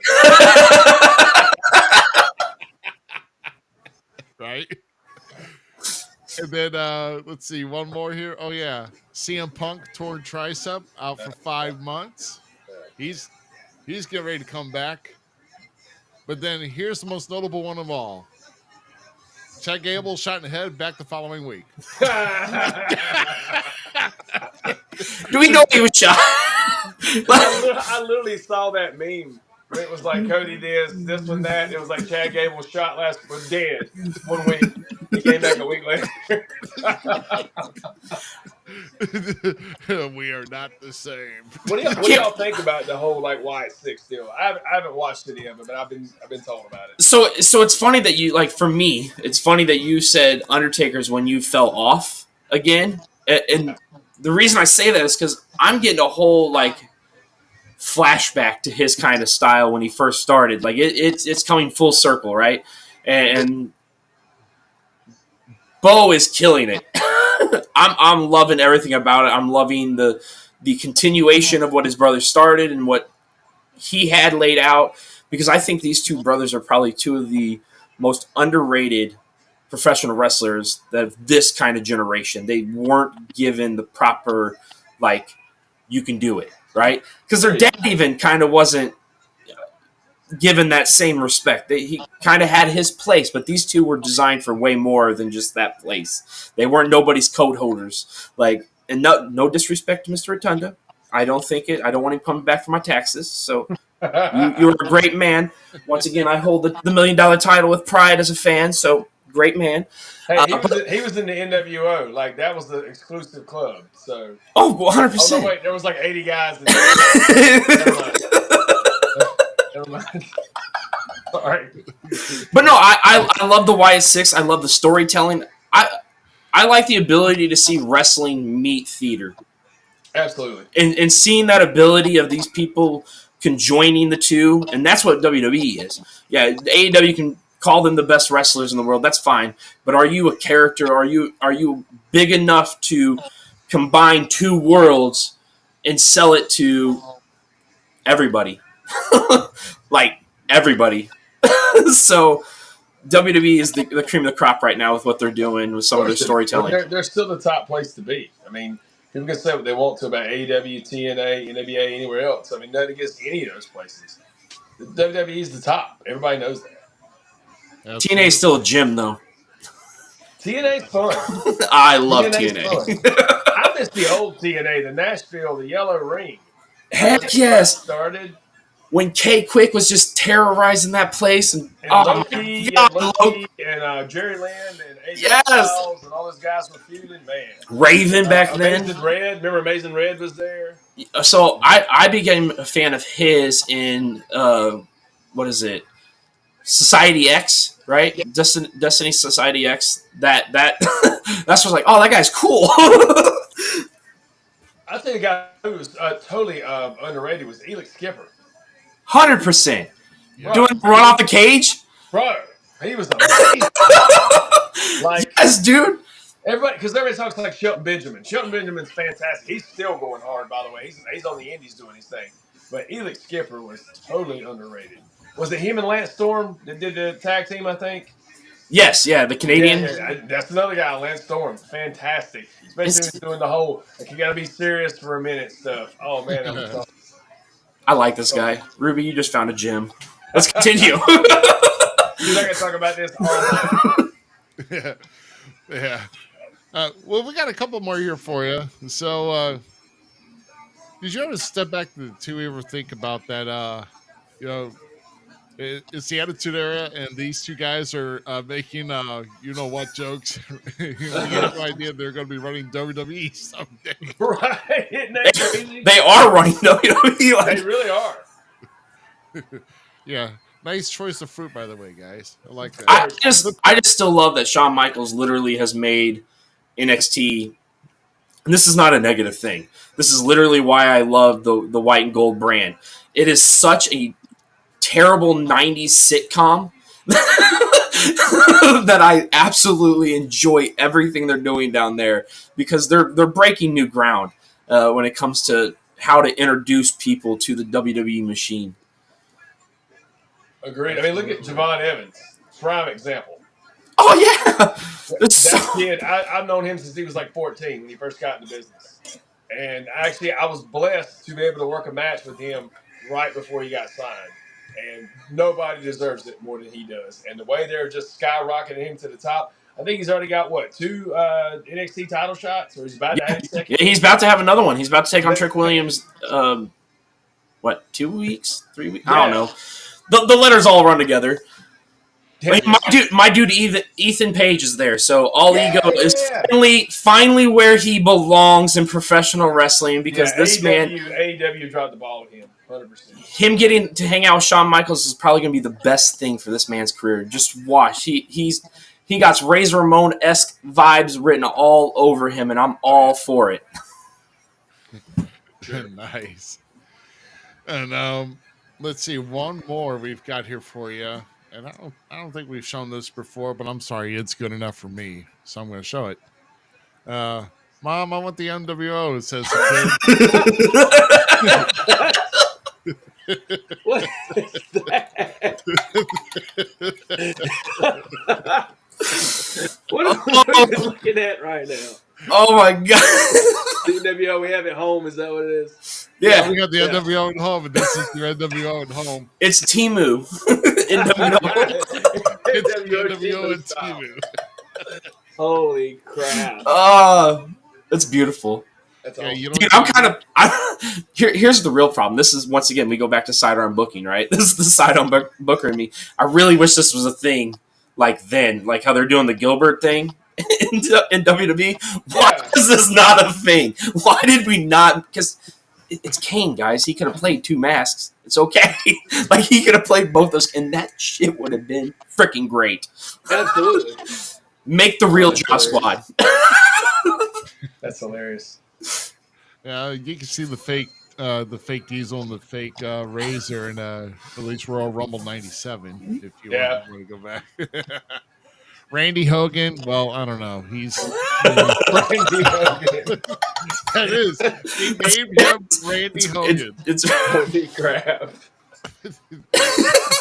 Yeah. That's so great. I'm telling you guys, look up so- Randy so Hogan speak- WCW. You're gonna see it. this stuff's Yeah, gold. so- What did you guys think about like when they brought the NWO back in WWE?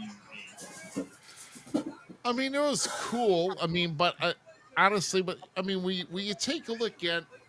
I mean, we could take a look at some of the big moneymakers that WCW had, and Vince brought him in. Like after he bought WCW, they had that short little invasion angle and just trashed everybody. See that? You know. Oh. Yes. Finally, somebody's saying it because the Booker and me would say this. For one, the invasion angle went the wrong way. He Like buried him. He absolutely buried him. Yeah. WCW, especially if I'm not saying they didn't know this was going to happen, but like if there could have been a better plan to make something super, super stupid huge. Because for me, the whole thing of that angle that was good was Vince McMahon's promo. That was it. Oh, absolutely. That was it. The promo was setting up them coming, the poison, like beautiful stuff. But if WCW would have somehow won the invasion, think about that. And then Vince McMahon had to come. The kids won. Shane and Stephanie won, right? Then Vince would have had to come back and bring NWO and then that passionate that would have made so much more sense. Oh my God, dude. But once again, what was that word we used earlier? Ego? And Yeah. no one's bigger than his. He couldn't let anybody beat his guys, even just for a story. Dude, it would have been such a. I'm getting. Yeah. It's just. Agreed. See Sean, Triple H. Right here, guy. He's a I'm genius. Oh man, well, that's I mean that's just the beauty of having of having a difference of an opinion with this, because this was by far their biggest missed opportunity to have something large like this, Oh. and Vince didn't want to carry it. So, No. and then of course when they brought the NWO back, they didn't have the original members, not even together for 2 months, because So- then Hogan broke up with them after WrestleMania. So Skylar brings up a good point. My scenario happens, we might not have gotten this, where Hogan, Rock WrestleMania, because that's like. That's key synonymous, right? Like that's burned in our skulls in professional wrestling. Hogan and Rock and WrestleMania. They stood there for 10 minutes just looking at each other. Staring at each other. And none of us were mad. Sweat pouring off of them for no reason. Just standing there sweating, staring at each other. Yeah, not one person in that stadium, not one person at home was pissed off about that moment. So, No, Catch 22. You didn't even want to breathe. Like, you didn't want to breathe or blink or nothing. The dog started barking, you kicked him out of the house. Like, this is magic we're witnessing here. so damned if you do, damned if you don't. Yeah. But I wish I would have gotten Job Squad NWO now. Like, I'm kind of pissed off we didn't get that. I mean, yeah. So what about DX when they came back after, Sean returned and it was more PG? I did like how they did it where all the dirty stuff was when he made Sean go off somewhere. That was kind of funny. I think now so I'm a dad of 4, right? The dad in me enjoys it because it was goofy comedy and that stupid slapstick dad jokes. Right. So it wasn't the raunchy stuff. So I like the hidden innuendo in movies. So I was down with it. And I'm even cool with them doing the grandpa stuff where Sean still. so yeah, keep it up. Whatever. I'm also sorry to say this because you're probably going to be like, no, bad. I'm a comedy wrestling fan. Oh, absolutely. It has its place. Absolutely. It's entertainment. When you grow up with Larry, Curly, and Moe. Yeah, there's a lot of guys in this business that would probably hit their stride if they would do the comedy stuff. But they're so afraid of looking silly. Now, here's the way I take it, and especially as a heel. I'll go out there, you can make me slip on every banana peel in the world. But when I cut you off and that switch flips, it's going to get real nasty real quick. And I'm going to look at the fan that was laughing at me and say, oh, yeah, you ain't laughing now. Or I'm going to say, yeah, this is because of you. Because you laughed at me. I'm going to break his arm. You know what I mean? So absolutely comedy has its place. Yeah. So, with that being said, let's getting back on track. We talked about, joked about Triple H, Cody, CM Punk coming back real fast, and then Chad Gable, miracles. What are some of the injuries that you've sustained in this business that have kept you out the longest? We've heard about the 16 concussions already. What are some of the other things that have prolonged you from having a career, and what was it like to come back from those injuries? So I guess the first one was when I broke my thumb, which was funny. It was on a run-in. I had a match. These guys come running at the end, right? So I turn around to grab the guy to punch him. And as soon as I reached my hand, it was my left thumb actually. I reached my hand out to put my hand on his head, and he was coming forward, and it just collided in a way that it was a hairline fracture. So that put me in a cast. I was out for, I don't know, 6 months, maybe a few months. I can't remember exactly. But most of my injuries, to be honest, like I've actually just worked through because, like I said, I have a high tolerance for pain, and I've always had this fear of, like, I know how the machine works. I know how wrestling works.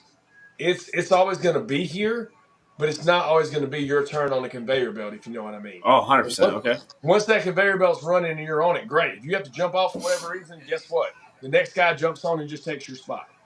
So it takes a lot for me to not perform. Now, I will say this. It's funny we mentioned Javon Evans earlier. When him and his partner Jackson Drake, who's another guy, if you guys don't know who Jackson Drake is, he's going to get signed soon too. Probably. Should. So we were in a four-way like tag scramble match, whatever.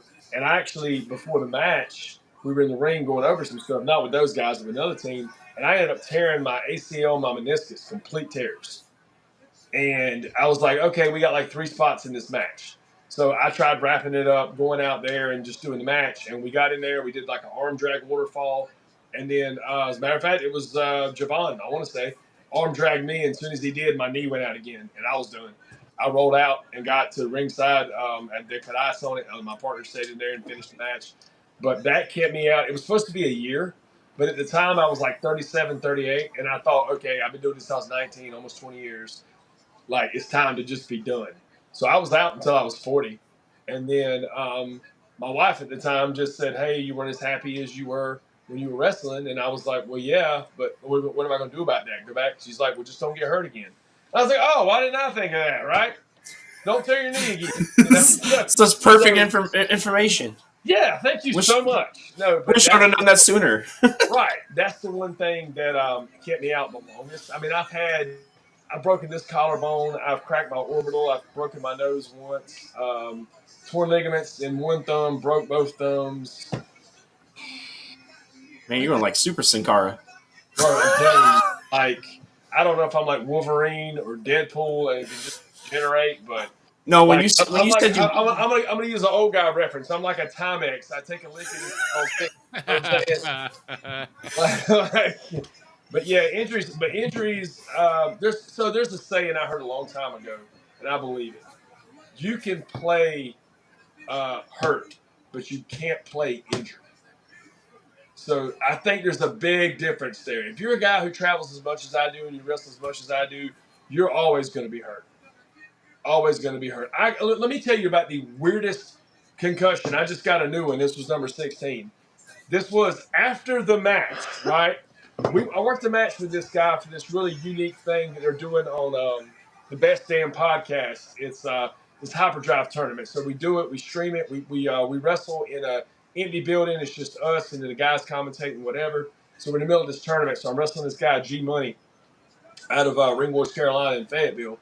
And we have a match. Everything's cool. So in the match, he injures his ankle. So he can't continue. So I advance into the tournament. So we're both babies. I help him to the back. Everything's cool. We get to the back. I'm standing there. I look to the left. A guy calls my name. This guy does a cartwheel to show he's not really hurt. Kicks me in the side of the head. I hit the floor face first. Just done. Like, what in the world? Like, so for the last, what was that? Like a month ago, maybe? the whole right side of my head over here is just like bumping. It's like bruised.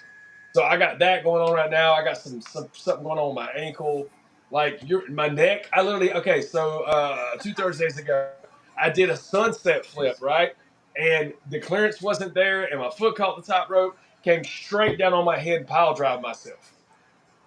Stinger. So I've been wrestling with a stinger since like 2 weeks ago. Yeah. So, I mean, injuries are part of the sport. I mean, what do they say? It's not ballet. Right. Yeah. It's definitely not ballet. That's for darn sure. So what about you? What about your worst wrestling injury? I sit on my ass. Well, I've only had a few concussions, but I've really been. I think my knee kind of gives me a little bit of trouble, but then I've also suffered a hip pointer in the ring. Basically dislocated my hip, and I actually I curtained the first show. I jerked the first show. I mean, the first match of the show. He jerked the first show. Well, yeah. Well, Hey, you gotta do what you gotta do to get that push, brother. yeah. Well, yeah. Oh, no, yeah, not like that, brother. Never like that. It's all right. But yeah, so you came out, you curtain jerk. Yeah. Well, yeah. So then that's where I injured it. Then I had to come out at the end of the night for a battle royal because they wanted me to be pretty much at the end in the battle royal, and I had to do that all on a bad hip. So I'm outside trying to walk and run and see if I could tolerate it without the joint going in and out, in and out, in and out, and then going through pain. I still went through it, and the show was like about an hour and 45 minutes away, and I had to drive home on that. So yeah. So talk about something that wasn't too comfortable. that was it. So yeah, I mean, but it is what it is, and and of course, like I said, a few concussions, meniscus damage in my knee, and lately I've been dealing with some back issues. I've actually pulled a muscle in my back, not related to the ring, but just me kind of being big and old. So I know the feeling. Trust me. Skyler says one of the worst things that happened to him was a part of a metal chair broke off and went into his arm. Oh, that was. I got a hole in my leg from a wooden chair, like the kind like at a dinner table. We were doing a show. Me and a buddy of mine. It was an I Quit match. So my stupid ass, like, dude, I would be on the outside and be like, "Hey, back body drop me on the floor," like something crazy, right? Just for no reason. So he back body drops me into the crowd with the chairs. So there's nobody sitting, and I thought they were metal chairs. No, they were like dinner table chairs. This was in a bar, and it went through my jeans and into my leg. And this was like the very beginning of the match, like complete nerve damage and everything. Yeah, I got a hole in my leg because of that. I had another issue I just thought about too. I was in a scramble, like clusterfuck, like 12 guys in the match. And so the guy was doing the spot where he was, and I was the heel, he was poking everybody in the eyes, right? So we were doing that whole deal, and I couldn't see, and I was like this, and I was like this. And he went to give me the kick to the face. And I knew it was coming because I was kind of squinting out of my eye, but he kicked the piss out of me and dislocated my jaw. So I rolled out of the ring, rolled under the ring, popped it back into place, and then got back and finished the match. Yikes. Yeah, shoulder injury too. Same thing, School of Morton. First time I went there. I mean, yeah, shoulder popped out. I had to slam it into the door frame to pop it back into place to go wrestle again that night. That's when Finn did that during him and Seth's match when he took that buckle bomb. He rolled out and slammed himself. You could watch it, and then you watch him pop it right back in and go back in there like. Yeah. Mad props. Those old school guys, brother, were just tough. Like I said, it's dumb. It ain't tough. It's just dumb. Right. No, I mean, if you're really putting yourself, if you're competing in the ring and you don't at least get hurt or injured in one way, shape, or form, I'm sorry, but you're not doing something right because you're not doing enough. You're not doing enough. You're not putting your body in online. You're not giving that crowd their money's worth, in my opinion. Right. Exactly. Absolutely. So, out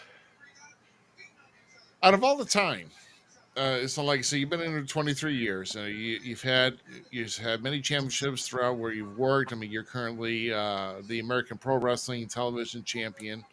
And then of course, you've got your faction. But uh, is there any moment or accolade that you would consider that say, you know what, this is pretty much the most recognizable thing I just did, like you're crowning our greatest achievement. Where is there any moment or that pretty much gave you that thought? Yeah, it actually happened this year. And the link's on YouTube. I'll shoot it to you guys so you can watch it. So there's a guy you may have talked with before or not. His name is Victor Andrews. He has been wrestling for I think about 13 years. He's done Raw, SmackDown, all that stuff. Right now he's in Germany, as a matter of fact.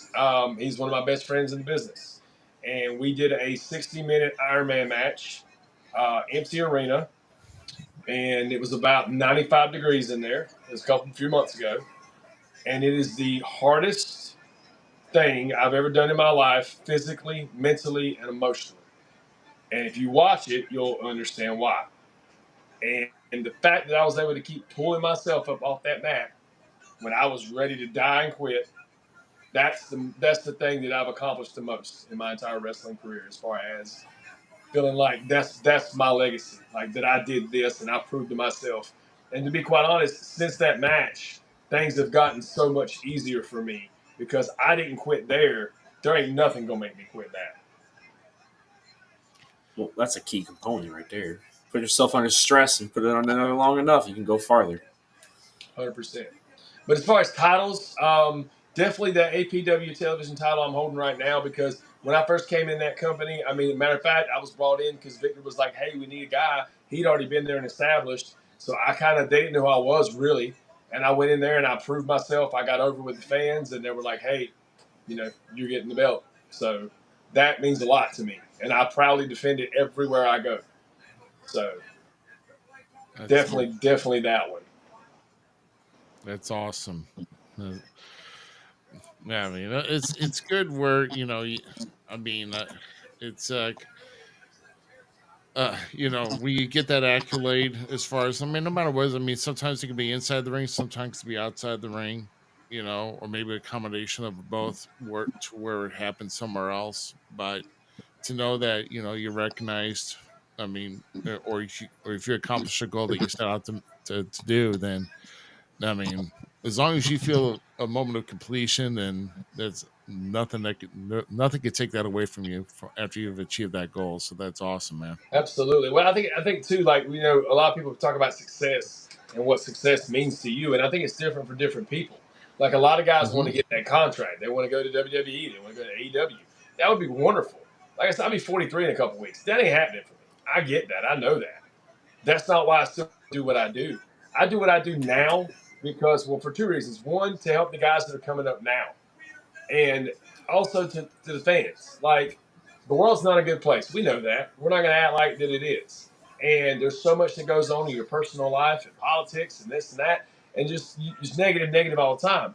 But if you go to a wrestling show for those 2 hours or whatever, and I'm in the ring for 10, 15 minutes, and I can help you forget about how bad things are in your personal life or whatever's going on, and suspend that belief, that reality, then I've done my job. That's why I do what I do. Yeah. I mean, you definitely don't want to be bringing troubles to a show, and we gotta find a way. Yeah, there's a reason why we kind of do this, and why people pay the money. The people don't pay you to go bring their problems or the world's problems in a squared circle. You got to keep that garbage out. There's always going to be a time for that. That's why you make a time for when you're coming in to see a wrestling show or an event. That's all you should be on. These people don't pay to have a bad time. People pay to have a good time. So Absolutely. And if people pay and have a bad time, they're going to tell 10 people. If they have a good time, they might tell one or two. That's the way that usually works. Negative press goes a lot further than positive does. Absolutely. Yeah, we can change that narrative. I'd love to. That would be amazing. Uh, hey. Chris Thompson, you take notes, sir. It's great. Chris still watching? Chris, hello, Chris. You Chris, there, I mean, he Chris? was. I don't know if he still is. Uh, I mean, if he's on the East Coast, he's probably headed for bed. I don't know. All right. So we're gonna take. I'm gonna say this because I made this joke that the Cybertruck is the DeLorean of this era, and if you hate me for that, go ahead. But I really truly believe this because that car was hated in that era. Don't even try to act like it was cool. It wasn't cool until Back to the Future. But back to my point. Let's get into our Back to the Future vehicle, and you're gonna travel your butt back in time to give yourself advice before you even step foot into this ring. What is some of the advice that you would give past self to have now, my good man? Well, first thing I would say, I would tell myself to get into MMA instead of pro wrestling. And the reason I say that is pro wrestling is not just like how good you are, right? It's entertainment. Can you sell T-shirts? Do you connect with the fans? All these things. MMA, which we talked about, yeah, it's a little bit of a work. But if I go out there and I beat your ass and I choke you out or knock you out, I do that 10 times in a row. Eventually, I'm going to get to the top and get a title shot and get that money. Yeah. So it's a little different. But as far as being a pro wrestler, God gives us 2 ears and 1 mouth for a reason. Listen more than you talk. You don't know everything. Also, give yourself like 5 years in the business, tops. If you're not making some kind of headway, get out.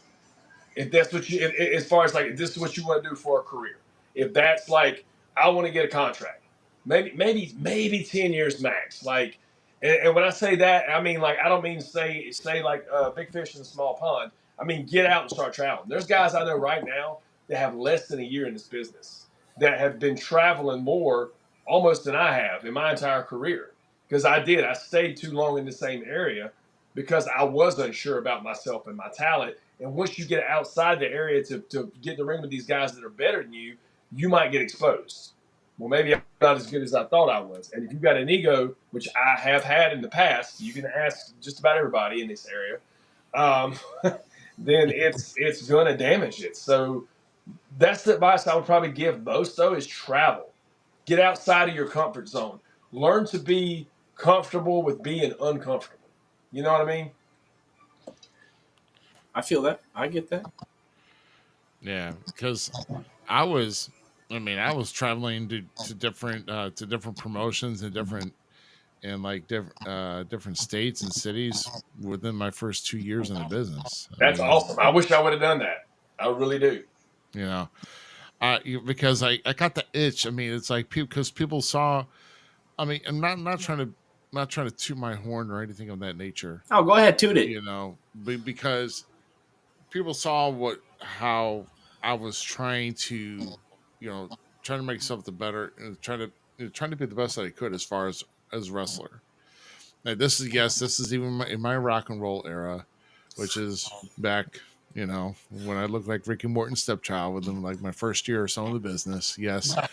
But they still wanted to see, and they still wanted, because they saw a young 21, 22-year-old that had that was willing to do anything for the business and was trained well. And so I got in through Missouri, got in through Illinois, got in through Arkansas, got in through Kansas, Nice. all within my first 2 years in the business. And through that, I mean, heck, I even took, to the point where toward the end of the 2-year run, I mean, I got invited down to North Little Rock, Arkansas, to do a big show in an amphitheater, and a group of us took a plane ride down to North Little Rock because we didn't feel like driving about like 6 hours. Like, hell, let's just take a flight down there. And which, by the way, don't take a flight back home or anywhere when you're hungover, because it feels like forever to get where you're going. Just saying. But no, man. I mean, you've got to get that exposure. I mean, yeah, did I kind of, did I do anything as far as maybe, I don't know if I heard anything with my home promotion or not. I don't really think I did, because I tried to clear it, and I tried to stay okay. Did he? What happened? Maybe his battery died. Think so? Potentially. Okay. I gotta upload the Jeopardy theme on here. That's oh my gosh. But man, I mean, Skylar has a good question though for him. So when he gets back, if yeah, he does come back, absolutely. What are your plans after retirement? So exactly. We didn't do anything. That is this isn't like when we took over there, Skylar. This ain't that. Oh no, yeah. I mean, we didn't do anything. We didn't do anything at all. We're waiting for Sean to come back here with us, and we're pretty sure that he will. Guys, once again, hey, extra killing it right now, and I knew you would be. I knew Yeah, you'd be. they really stepped up. Facebook's holding strong. They've been doing good too. Thank you guys all, and remember to share out the podcast if you like it. Like it, subscribe. Make sure you're commenting, because if you're not commenting, that's not getting into the rhythm algorithm. That is. So I appreciate each and every one being here. Absolutely, absolutely. I love it. Love anybody that's watching us here. Well, while he stepped away, I'm going to step away. Okay. All right. Well, yeah. Sorry. Yeah. Sorry about this, guys. I mean, I really wish I had more to tell you, but I will tell you this though. I'll tell you while we're waiting for him to come back, or I'll wait to see if he's going to message me personally here. I got my personal phone here. See, Ruby, what? I stepped away for a minute. You know what I was stepping away for, fool. Don't even try to play that. Yeah. I will say, though, guys, that what's going on in Forbidden Door. Even though I've been trying to find some, I've actually been trying to find ways to kind of, like I said, working on our future guests coming up here. I do want to let you all know that there is a big event coming up. I know we keep talking about the California Alley Club reunion and so forth. Let me go back in our studio mode while we'll wait for this here. Let's go to our dual mode here right now. When Sean comes back, we'll let him know. If he was on his phone, he should have known that we're going to be a while. Oh God! Oh my gosh! Yeah, extra killing it again, man. Once again. Well, like I said, the California Alley Club reunion, that's in August. But before that, it's the 25th anniversary the George Tragos Luthez National Wrestling Hall of Fame ceremony. That's coming up. That's in Waterloo, Iowa. That's going to be on July 18th through the 20th. And there's actually going to be a big event by Impact Pro Wrestling on July 19th on that Friday night. And I think we might have had. Yeah, I think we got him here. Let's see. Almost here. Well, we're gonna wait till he's back, and I think I got to go in studio mode to make sure I add him back. So let me see if he's back here. So we'll get this figured out, guys. No problem. We'll get it figured out. In fact, I'll remove this. Actually, I'm gonna have to trash this. I'm gonna have to bring this and onto the scene. Don't worry, we'll get him back here. Don't worry, Sean. We're listening here. In fact, we'll get you back. So yeah, here we go. Hey guys, we are back. Let's see. Let me see if I can unmute you. Can I unmute you? There we go. There it is. There he is. We burned one cell phone. My phone legitly died. What sucks is it's storming really bad out, and the power keeps flickering. So if the power goes out, I guess I'm just doing it. I don't know. Well, I was gonna say because it's not. I was making sure it wasn't our fault. So nope, I literally were talking, and it just went black, and it did a little window thing, and it just died. Oh, we talking too much. We're enjoying the company. Glad to have you back. Glad to be back. So where are we at? I'm lost. Concussions, remember? Well, okay. Before we come back to Ruby's last one, Skylar did ask this.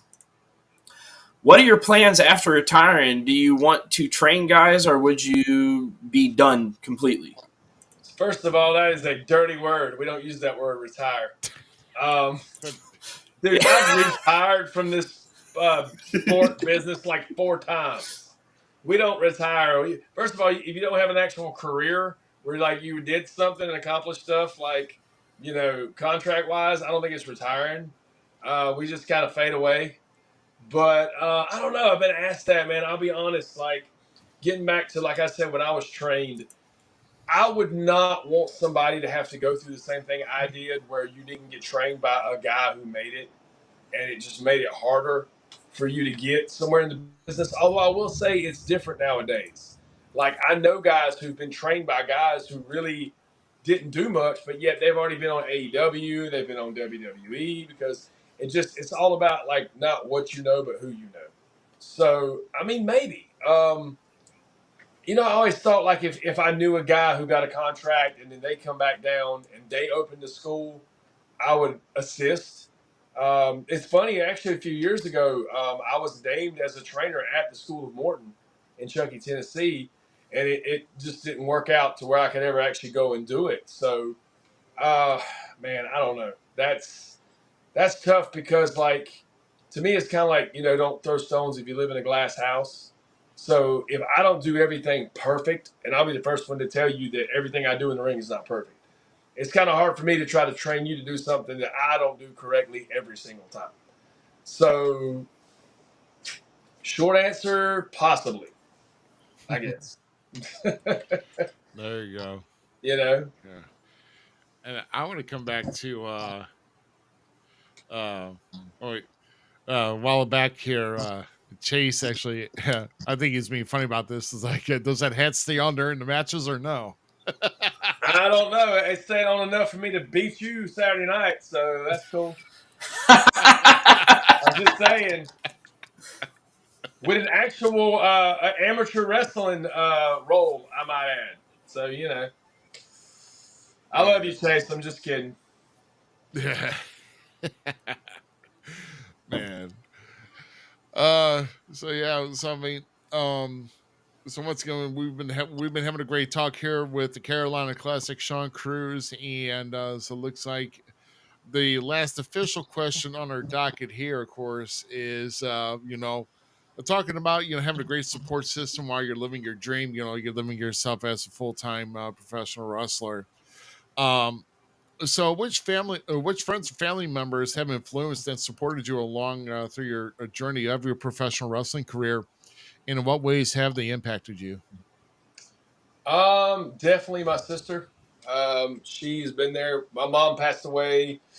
God, it's been like 16 years almost. And she kind of took over for my mom. She's helped me through a lot. And without her, I would definitely not be where I was. It's funny because like she's a nurse and she always wanted me to be a doctor when I was younger because I was really smart. But like now, after all the concussions and stuff, she's like, "There's no way." But Yeah. But yeah, she supported me. My brother's always been a big supporter. He's living out in California now. We don't get to talk that much as we used to. I mean, social media and stuff. But he always was a big supporter. But now, currently, 100% my girlfriend. Like, you don't know what it's like. Because, I mean, not getting too personal, and I'm not bad-mouthing anybody, but I just got out of a marriage. I've been divorced for a few months, almost 15 years. And that was a struggle because it wasn't always the support that I needed. It wasn't the right person, the right situation that understood what it took to be a professional wrestler and the sacrifices you had to make and the things you had to do, and you had to be on the road. But now the woman I'm with absolutely understands it. She's my road dog. She's my rock. She not only goes with me to all the shows, but she makes my gear. She makes gear for other people. She does T-shirts. We're actually about to launch a store, keeping tabs on it. So if you know anybody out there, anybody watching that wants any gear made or T-shirts, hit us up. But yeah, dude, sports system is absolutely paramount because you cannot succeed in life on your own. You just can't. It'll only take you so far. Those days where you push and you push and you push, and it's just not enough, and you start feeling like you're letting yourself down and you're a failure. You've got to have that person that picks you up and reminds you how far you've came. Yeah, you might not be where you want to be yet, but look at where you were and where you are now. And I think that's more important than anything. Absolutely. Absolutely. And like I said, it's always great to have a support system, man, to make sure somebody backs you. You know, I mean, I will be honest. I've never really gotten any of that true support from my folks because they don't want to see me get beat up. But then again, you know, it's different, you know, for me watching it. But then again, to actually go do it, it's a different type of feeling. So yeah, but it's I always will. great. I was gonna say. I will say this though. Talking about my girlfriend, she gets so mad at me because, like, not tooting my own horn, but I'm very good at selling. Like, I'm very good at you thinking something's really wrong with me, and I don't tell her anything most of the time. She just watches the matches and records them for me. And then we were at a show the other day, and she comes up to me and she goes, "I'm so mad with you." I'm like, "Why?" She's like, "Because you're such a good liar." And I was like, "Well, no, I'm not a liar. I'm an actor. There's a difference, you know. I'm not a liar. I'm good at my job, you know." Absolutely. Yeah, Yep. That's what at least that's what I would, you know. I mean, people have thought that I was hurt for a good while, but it's like nah, I'm okay. You know, I'm not gonna say how okay I am. I'm gonna let you guess, but I'm okay. You know, because you know, whether I am I telling everything the truth, you know, that's to be determined. You know, exactly. I guess we'll see when I have to go to the doctor, you know,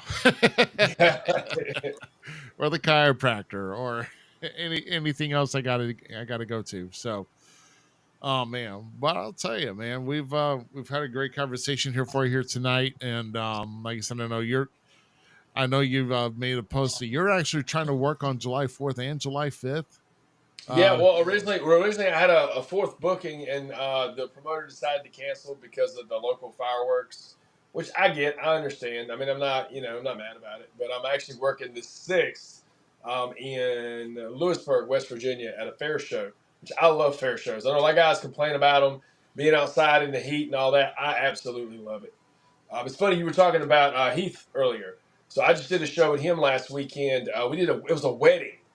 It was the dude was getting married, and his family, his wife's family was in from Alaska, and they'd never seen professional wrestling before. So they had this like weekend long shindig, and wrestling was part of it. It's called Mega Pro Wrestling out of West Virginia, and the oh first yeah, match was me and this guy Aaron West, who's a good friend of mine, very good worker, and we were the first professional wrestling that some of these people had ever seen. And we just did, easy stuff, interacted with the crowd. They ate it up. It was great. But yeah, I love the outdoor shows, and that's a lot of times that's what you get on the fourth. Really, you get the free shows, to go along with the crowds that showed up for the fireworks. But yeah, like I said, I'm a professional wrestler. This is literally my job now. I've been staying busy Thursday through Sunday most weeks, but now like get Mondays, Tuesdays, Wednesdays, like whatever you got, like throw it my way. And it's funny you were talking about like flying into Arkansas and stuff. So I've never been on a plane. I'm almost 43 years old, never flown a day in my life.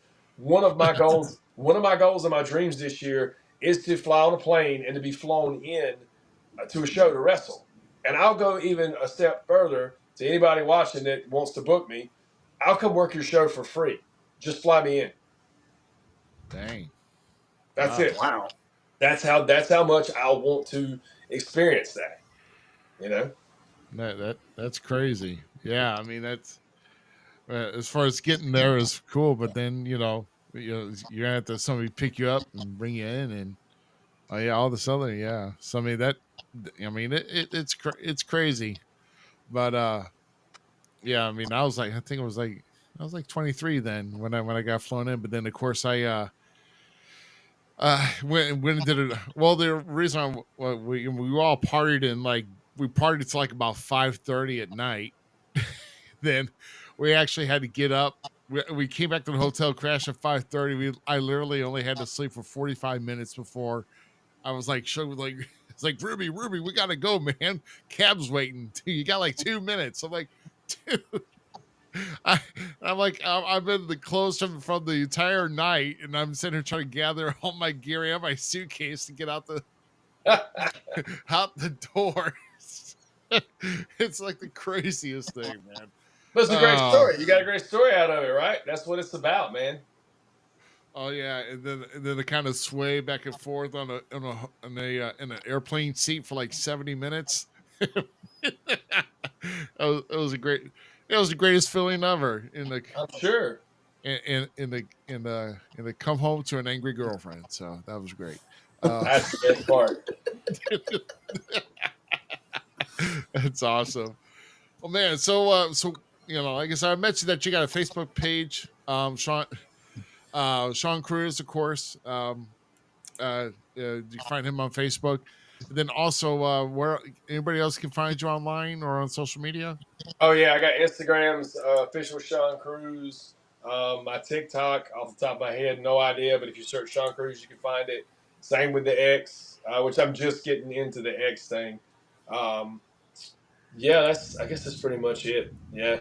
XP killing it for us tonight. So yeah, we're getting our feet wet there too. Like I can't get people to follow me, man. Like I put it on Facebook and said, "Hey, I'm on X. Like, give me a follow," and it's like, no, we don't want to do that. So, Yeah, there's that issue too. What is it, like 17, almost 18, over 1,800 Facebook friends now? And it's like, can we go over and follow me on X too, or no? Okay. Right. No, they pick their sides, man. They do. No, you're 100% right. Well, X is a really good tool as a wrestler because, like, you can literally call people out. I had a buddy of mine that was like, I want to fight at Matt Cardona.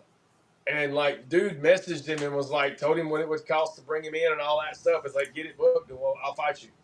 I was like, that's great. Like, you know what I mean? I mean, Matt Cardona is the indie god. Dude, he gives everybody hope. Like, he is the living proof that WWE is not the only place you can make a living wrestling. Oh, hell no. Oh, He's making absolutely. way more money now and having so much more fun. But the sad point is, he should have been making money up there too, Agreed. because he was just as good. He got himself over on the internet, people. He's the dude to listen to and learn from. Like, I would love to be in a room with him for a little bit. So I'm gonna sound like a bit of a mark here, and Go ahead. This or somebody. So he is one of those guys that's like, I've met a lot of guys. I've met the Kevin Nashes and the Steiners and all that, and the Andersons. But I was at WrestleCade last year, which is, you guys probably know what it is. There's not this huge wrestling convention that's put on in Winston-Salem, North Carolina here in November. And he was there. And I could not walk up to the table and talk to him. The whole time, I literally was going there to see him and Dean Malenko. And then Dean Malenko he's been sick, so he canceled 2 days prior. But Matt Cardona was still there. And I literally was going to go talk to him and could not. Like, I've been around these guys for years, like all these different names and stars, but for some reason, I don't know why. But this year, I'm going to talk to him. I mean, not to say anything about marking out, but this past when was that? FanFest 2 was what, a month ago now? Yeah, over a month, about a month and a half ago. Yeah. So SICW here in St. Louis, they like to do a FanFest 2. And Mr. Herb Simmons. Oh, wait, point the right way. Just saying. Okay. But the FanFest 2, I got to go and meet one of my favorite female bombshell BA chicks there is, Medusa, right? Absolutely. She even called me out on it because I'm just like quivering.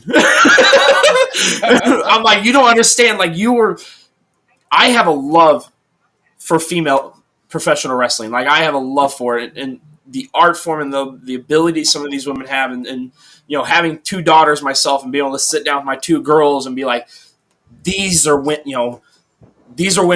that you should look up to. Like, these are because you get a variety, right? Absolutely. And she's the reason for it. She's like, she is the reason for my evolution of female wrestling love. Like, that's the woman. That and Jazz. Jazz is. Yeah. If I can meet her, I was so happy one time she tweeted out, or now X'd out. I get that's weird, but she X'd out once. It was right when Ronda was in WWE, and I'm like, and she's still in TNA at the time, and I'm like, there's only one true baddest bitch in wrestling, and that's Jazz, because I truly believe like that's the female professional wrestler for me. And then it goes Awesome Kong, but and Mommy. Yeah. Oh my. Yeah. So mine like that was Victoria, Lisa Marie. Another sensational woman. Dude, she is the sweetest person in the world. Like anytime I'm on a show with her, at a convention with her, like she's super sweet. We got to meet her at FanFest 1 in St. Louis. So yeah, she's a killer one, and one of the most brutal finishers when it comes to females. The Widow's Peak was gorgeous. It's just too bad she had to be in that era of female wrestling. Yeah, agreed. So, Ruby, how do you want to do this now? You want to stay around and talk big shows, or you and put your 2 cents in, or you good to go? I mean, we could definitely talk about. I mean, we could definitely talk about a big. I mean, we just only a couple things we wanted to kind of highlight on that, but I mean, I'm up for whatever. I mean, because I don't know how much, like you said, as far as what Sean says, he doesn't watch the big shows, does he? No, he says he keeps up with them, but I'm having so much fun. I don't really want to be like, what's your handles? Where can people find you? All right, go sit in the green room. We'll talk to you in a little bit. Like, I'm enjoying myself, so I'm offering the olive branch. Do you want to stay and hang out? Yeah. Do you wanna... I get it. Yeah, I could I could add him on here and see what he wants. You know, if he wants to kind of shoot the breeze. I could definitely adjust a couple things here, and we can put them into our next mix. I'm itching right now to go upstairs and finish Forbidden Door. Well, I hadn't even started it, bro. So I mean, I haven't even started it. So, but no, I'm ready to talk about some WWE highlights, and next week maybe we can touch on some AEW ones. Oh yeah, of course, yeah. Yeah, I know. I'm definitely all in for that. So I mean, because that's what I'm trying to get set up here is for all WWE. That's what we're looking for, right? Yeah. Correct. Yes, sir. Yes, sir. Well, this is going to be a little bit jammed, but I think I can pull it off here. So how about we do this? Let's do this here. How about that? Does that look good? Yeah, that looks good. That works. There you go. Yes, keep that seat around the learning tree. That is a fact. Yeah. Yeah. Maybe I should make the graphics a little bit smaller here because it looks good, dude. It looks good. Yeah. Only when I do my banners here because it's maybe making an interview. I don't know. I guess it's not that bad. But Heyman removed from Solo's bloodline from Friday. So basically Solo trying to take the reins to try to be announced as the tribal chief. Paul Heyman wouldn't budge, and so he got bombarded by the hyenas of the blood of the Tongas, and poor Paul Heyman got pulled to the outside and powerbombed through the table. And boy, I'll tell you, he took quite a bump.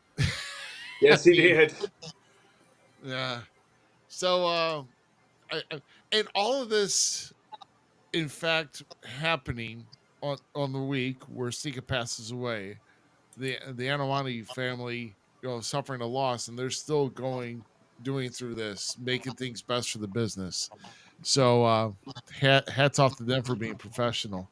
I'm just, So we talked about War Games as being like the Avengers versus the Bloodline, right?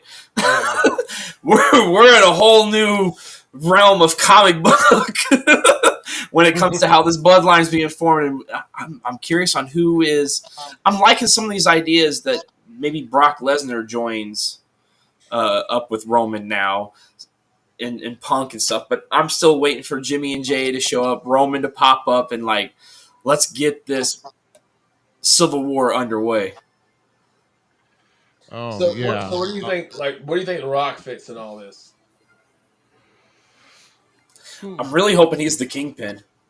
That would be cool. And what was the whole deal with him and Cody and what he gave him and all that crap? Does anybody know about Yeah, that? we still don't understand what that is. Yeah. Don't pull a Vicky Guerrero and give JBL a favor and then not follow through with the favor. Right. Still don't understand why it's there. But no, yeah, like that. There's so much to be played with this, and I'm enjoying it. And I'm really hoping we get Zilla up there, and then the one Tongan brother too that's still left. Where does he potentially, if they're pulling them all in? Because I mean, they feel like they're pulling all the family together on this storyline, and it's so wonderful. And I'm just so happy to see Jacob Fatu there. That is my personal favorite since Umaga passed away, and I'm hoping Zilla destroys it and takes over because Umaga's my favorite Samoan. Yeah. How about are they looking for a new front man, a new wise man per se? And then, there's only one though. There's only one. Yeah. My name is Alejandro Estrada. Bro. I would mark out for a manager if they did that. that would be something, but poor Paul. Yeah, so it's kind of makes you wonder. This could be off, TV time off for him now until Roman resurfaces his face again. So yeah, I'm kind of interested to see how they want to see it. Play it. Yeah, I'm kind The of. Gorillas of Destruction are an amazing tag team, and I cannot wait to see them go farther. They remind me so much of Barbarian and Haku back in the day. So I'm all there for it. Absolutely. So how about this? Let's kind of go on our next thing here that we're going to touch on, which is the Judgment Day reclaim World Tag Team Championship. This time it's Finn and JD, but you see who's lurking in the background and decided to join them in on the fun? Good old troublemaker herself, Liv Morgan. Of course. Trying to take everything that Rhea had. And I don't think it's just her. Yeah. And it's not Dominic, I can promise you that. Yeah. It's a certain demon. Yeah. So yeah, he's in the picture. He's the one on the one on the left with the title belt. So kind of put kind of draw your strings together. Yeah. So if you can't see that Liv, I think Dom's being played here. Which is, I think we are getting two amazing storylines, and the real good thing is from top to bottom, WWE has storylines throughout, right? They're all interwoven, they're interconnected. Damian Priest is fighting with everybody in on Raw right now, trying to find their spot. Is he going to lose the title at Money in the Bank? And then these two, I'm telling you, Finn's pulling the strings, man. The Demon's coming back. That would be amazing. The Demon's coming back, and somehow I can't wait to see what's going on. Like this, it's good stuff. Now Miz needs to fix something. Liz is good at stirring the pot, and I'm still waiting for Mommy to come back and just whip her a new one. So, dude, Mommy's pop's gonna be huge. Yeah, her and Roman both are set to when they come back are going to be the fan of we're not gonna. It's gonna be like Triple H coming back at the Royal Rumble. It's gonna be like that. How the place just erupted for both those people. We're about to hear two crazy returns. I'm gonna predict right now that Roman's is gonna be larger than Mommy's, but Rhea's is gonna be. It's gonna be. There's a reason Becky Lynch is taking a back seat. Let's just say that. Oh my God! Did we follow up to see if she actually showed up at GCW's event this past Friday? Because someone had made a poster about Rebecca Quinn debuting at GCW. I'm like, I would love it. That'd be really cool. Yeah, I don't know. I have to go back and see, but I don't see it happening. I know Dijakovic I can never effing say his name. Oh yeah, He made his return to the Indies. Yeah. Yeah, I don't know why you just don't call him Dijax, but Yeah, I don't know. tried to call him his old name. It was Yeah. like stupid hard, and you're like, All I know is that T-Bar didn't really work out, so that's all I know. No. dude, his spoofs about putting a mask on and pulling a Colt was hilarious. His X game. Oh man. Well, I to me, when it comes to the tag teams, by the way, I think it's our Truth is in the Miz. I think Austin Truth has got another run at getting these titles back. Well, I love their whole like Truth kind of giving out title shots, and Miz like, "What are you doing? Stop it!" Like, there's more to that. Even like that stuff was really fun and intriguing. But I'm loving this Balor and JD. JD's really underrated. Oh, Agreed. he's got a square head, but It doesn't matter. It doesn't matter if he looks like a Minecraft character. Wow. He's a Minecraft character. He's talented, and I enjoy watching him work. Yeah. Yep. Agreed. He's a great worker. I mean, even though he may knock down a couple lions on your Tetris puzzle, but he's still pretty good. Oh my god. Dude, him and Carlito and with like Dominic showing the photos and stuff, and they're like, "That's cool." I love having Carlito back. He does kind of look like a human pet dispenser. Love it. Most of his body weight. His arms were always what threw me off, but I love it. He in the UK he proved me wrong. Like his most of his weight's on his head, but he proved me wrong in the UK. Like when I first saw him, because I didn't know who he was the Cruiserweight Classic, right?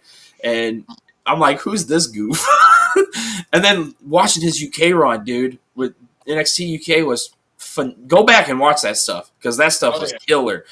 And he sold me on it. But yeah, JD, we're gonna make fun of you, but you're a baller, and I'm so happy you and Finn are tag team partners. Trainer, this is the master versus the Padawan kind of thing. Absolutely, yeah. So this is cool right here. Yeah, that's awesome stuff. Let's see. So our next thing here is let's get thoughts on Money in the Bank here. So we're going to talk about the two major matches. I mean, we already know about the new version of RKO, which is Randy Orton, Kevin Owens, and Cody Rhodes versus the Bloodline. I'm picking the Bloodline on that one, by the way. Yeah, 100%. I think KO is going to get going to be taking the fall on that one for the team. And then we could talk about the couple other matches here, but I am really intrigued to see if Braun is going to maul through Sammy and take the IC title. You think he'll drop it that quick? I mean, I don't know. I like Sammy with it. Yeah, I'm not ready for. Yeah, I'm not ready for. It's a hard one though. Steiner's worth so much more right now, and Sammy. No disrespect to Sammy, okay? Sami Zayn's one of my faves, but unfortunately, his place is that he's a better chaser than champion. Well, yeah. So I was going to say that, and that's like historically what makes the money is when the heel gets the title and the baby's chasing it. Yeah, so I could see that, but I would like to see Sammy have more of a reign too. I would like let's build Braun's frustration to why he just annihilates Sammy instead of just giving it away. So Sami Zayn. You don't want him to have the Goldberg route either. I mean, nobody's ever going to have that, but you know what I'm saying. You don't want him to just murder. Yeah, everybody. We don't want to eat corn long ways. I mean, yeah. Right. I mean, he's legitimately ended Ricochet's career in WWE. Put him through a car window. Yeah, like let's. The question was that real glass or no? I don't know. Ask CM Punk. wow. That's pretty funny that spot did happen. Like I thought the same thing when it happened. I was like, I know an scapegoat that doesn't like this. Right. No, but I really hope Ricochet's not gone from WWE, but no, I haven't checked for Britain Door. I'm trying to, because I want to watch clean. So yeah, because what's his name already called him out? Was Will Ospreay? yeah. So he's probably I think he's gone. They said You he's mean gone. Will Ospreay giving out title matches before he even wins the title? Of course, bro. Bro. He's giving out title matches. By the way, that's bad booking to say stuff like that. It was dumb.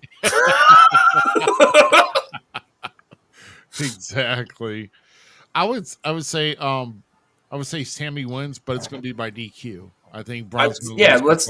Let's add to Sami Zayn's frustration. Not Sami Zayn, Braun Breaker's frustration. Let's add to it. Right, exactly. And then maybe put Chelsea Green with him as a, because Adam Pearce is doing bad in the management role. Because Chelsea Green, that's where she belongs. Right. Well, she's a great wrestler though, but her role right now needs to be a manager. Oh, did you ever see the one? Was it her and Pentagon in Lucha Underground? Lucha Underground. Oh, the match is holy tight. Crap! Good match. Yes. Sorry, we got off track. No, you're good. You're good. I was actually looking at a couple things here. So I guess. Well, I mean, there's also the world title match we'll talk about here, but let's kind of talk about the Money in the Bank matches. As far as I think there's qualifiers tomorrow night. I think we get one more, yeah. Yeah, so there's one more qualifier tomorrow night, so we don't know who's going to be the sixth person. I'm already going to go right on the limb here, and I'm going to say Lyra Valkyria. Oh God, no! Please no. I think she's going. I don't know. I just here's who I don't see seeing it. Two women here. Who I don't see seeing it. Naomi and Chelsea Green. That's the only two that I see not winning it. Chelsea is a dark horse for me because I absolutely love her and I think she's a gem. Like, people do not understand. They're going to be talking about her years down the road. Like, they're going to be like, damn, we missed the boat on being a fan of this woman, because that's how much I believe in Chelsea Green. My vote is still Tiffany Stratton, hopefully taking this belt. Valkyria, I'm sorry, I'm still not sold on her character. I don't get it. I don't understand it. I'm not there for it. Amazing in talent, kills it in the ring. If we're going to do the kill the ring thing, make her that. But if not, let's figure out the character, please. Right, I gotcha. Do you have a favorite in here, Sean? Man, it's you mentioned Chelsea Green. I always try to expect the unexpected. So I mean, yeah, I like the dark horse, to be honest. People don't understand her talent, man. She's she's super talented. She's a gem. She does such a good job putting everybody else over, making everybody else look good. That's literally what she does. I see a Michelle McCool, Layla fusion, and yes, I just made a nerd reference. It's called Dragon Ball Z, because that's what I get from Chelsea Green, and I love her to death. Matt Cardona, I worship the ground you walk on, sir. Exactly.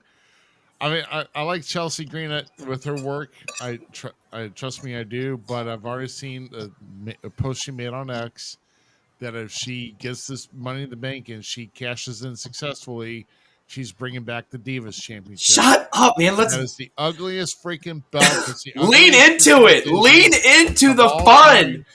We don't want to get it out of here. But what if they redesigned it? What if they redesigned it? I can't say it. Look at me here. Right. I mean, you may have the title. Yeah. I bet you that's your koozie wrap around your mug too. Something. You know, it really is bad. Ric Flair stands in between it. I feel pretty. Wow. Divas. Well, he is a bit of a diva, so. I don't know. That title, I understand that everybody's complained about it, but I was such a fan of like Michelle McCool and all those women that held that title and carried that and worked their butts off to make that title try to mean something in an era of female wrestling that does not get credit that it deserves because they were given 3-second matches, basically. So it's a low point, but I think it should be a high point, too, in professional wrestling. And, yes, the title's not the prettiest because, well, it was too girly. But How about the men's Money in the Bank? Let's get to that. Let's get to that. Man, that's Ooh, I. that's I want to. I mean, I'm going to go with Sean on this here for sure first. Yeah. So we got Chad Gable, recovering from a shot, and then we got LA Knight, Jey Uso, Andrade, Carmelo Hayes, and of course the qualifier for tomorrow night's on Raw. So if you had to pick from these five, We all know who I'm going with. If you watch on a regular basis, we all know who I'm going with. And that is 100% the Usos of all Usos, Jey Uso himself, because he is the main event. And it's about damn time that he wins something freaking a note to keep him as the main event, because he's ready. The fans are so behind him, it's not funny. Why are we not pulling the trigger on this man? no. It doesn't make sense to me. Too much predictability. But then once again, here's one thing. And before Sean makes his prediction here, there's too much predictability booking in WWE right now. Let's stop pushing people that having all these. I'm going to win this. I'm going to win this. I'm going to win this. And you focus on one person, and they end up winning it. Okay, give everybody equal time, and stop focusing on one person. You just make it so predictable. I mean, if you're paying attention, which I pay attention, I see it all the time. I've seen it here in these past months. If the Paul Levesque era needs to fix something, fix that. Stop doing predictability booking. That's all I'm going to say. So, that being said, sorry, Sean. Oh, no worries. Let's see, my pick. Well, all I can say is let me talk to you. LA You Knight. like that pick. LA Knight. Hands down. Night. I think he's super talented. I think he's great on the mic. To me, he's a star. There Agreed. you go. He does make sense there, actually, too. Now that I say that, because how do we farther the bloodline storyline where they take out Jay? Of course, well, that too. That would be Because then we can lead to actually Jimmy coming back. Then we can set up potentially Roman. Like the pieces start to fall in place. What if Jimmy ends up being the sixth man? Oh shit! Don't do that to me. Like, what do you do then? Ooh. You're still going, Jay. I know you. You're still going, Jay. No, yeah. I mean, Jay is my dude. I like LA Knight. Jimmy proved something when they put him on SmackDown by himself for a while with Roman and stuff. He became. You could kind of see how his little quirkiness of the family, how he fits in, and how he like portrays himself even behind closed doors. Because we all know, if you're good at it, you tune yourself down when you're home, but you raise yourself up a couple notches when you're out in persona. But I don't know. I think he is that, and he could do it. I really do. So that's a really hard decision, because that wouldn't be something. But I'm going with Sean now. They're taking Jay out. So I mean, here's another swerve for you, or should I say, feel good story. What if Chad Gable comes back from the dead and wins it all? Like, I have a feeling we're gonna get more Wyatt stuff with him too. Somewhere. So what if a Wyatt member ends up as the sixth person? Oh man, yeah. That makes me happy right there. You're thinking. Yeah. But I mean, maybe that's where they're gonna put Joe Gacy in there. Joe Gacy, why not? Give me ladder matches in NXT. Give me Huskus. Yes, I'm down with that, because that's personally my favorite person right now in that group. Y'all are besides Taylor. Y'all are side booking like a mother right now. Well, that's the best part about. I mean, that's what it is, right? That's the best part about wrestling right now. Like anyone. I mean, let's give it. Carmelo Hayes could be a dark horse, really. Like, he really could, man. He pinned Randy Orton. Hey, Melo's money, right? Melo don't miss. And Melo don't miss. Yeah. Andrade's coming back. He's the speed champion. He can get a... Okay, maybe not Andrade. No, I'm just kidding. I love Andrade. I love him back. I wish they'd do more with him. So, man.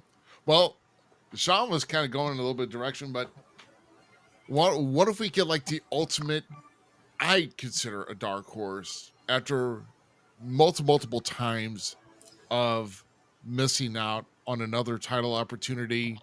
Shows up last week after being shot in the head, comes back. Why not? Why Chad not? Gable comes Why away not? with Money in the Bank and waits for his opportune time within this next 12 months. The IC title didn't work out, but the World Heavyweight Championship might work out and triumphantly do something for the Alpha Academy, even though he's got nobody in it. Well, it may not be the Alpha Academy anymore because that's another thing to talk about here because Creed the Creed Brothers. brothers and Ivy Nile. Well, what, You know, what if it's all Swerve and it's faking his death and he's going to be with the White Six? They're going to help him get the world title. Like, who knows? Actually, that could be there. I mean, he literally got shot in the head. Like, I don't see how you come back from that unless they say, "Oh, it was all planned." Man, I'm kind of curious on who the sixth person is though, because I haven't looked at what the card looks like tomorrow or what matches they announced for Raw, but I'm excited to see it. Kind of let you know on that.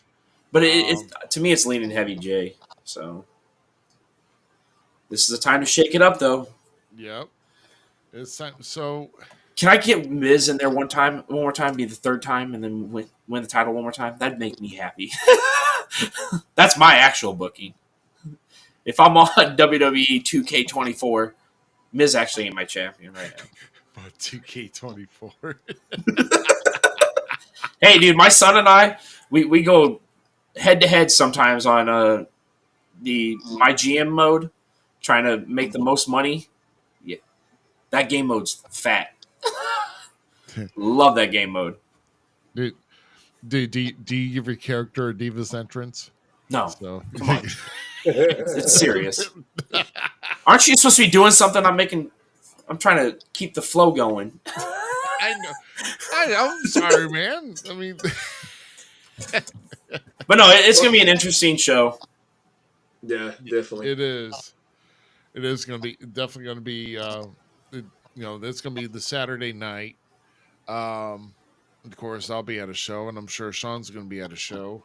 I'm off. Well, I mean, I'll be watching the show, but I won't. I don't think I'm not booked on the card, but I'm always going to check out what's going on with SICW, of course. But yeah,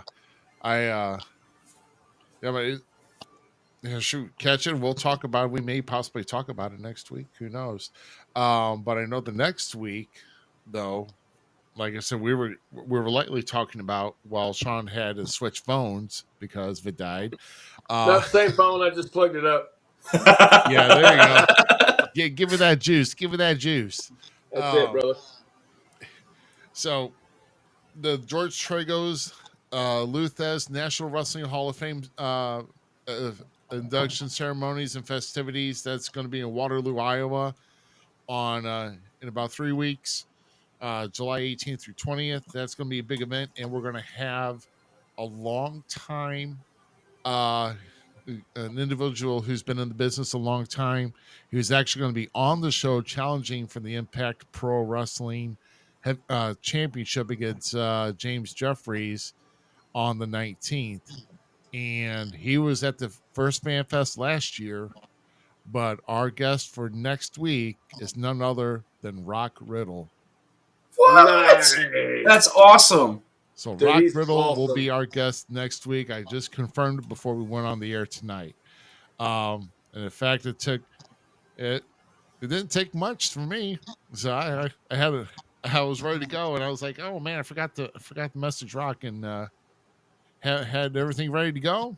Saw what we did, and I was like, yep, I'll be there. So we're gonna have Rock Riddle next week. We'll put out the official announcement tomorrow or Tuesday, but he will be here on our show next week for episode number 153. So, and that's right before we do our live show at High Mania on Saturday, July 13th. We do our live podcast. We do our live show there down in Paragould, Arkansas.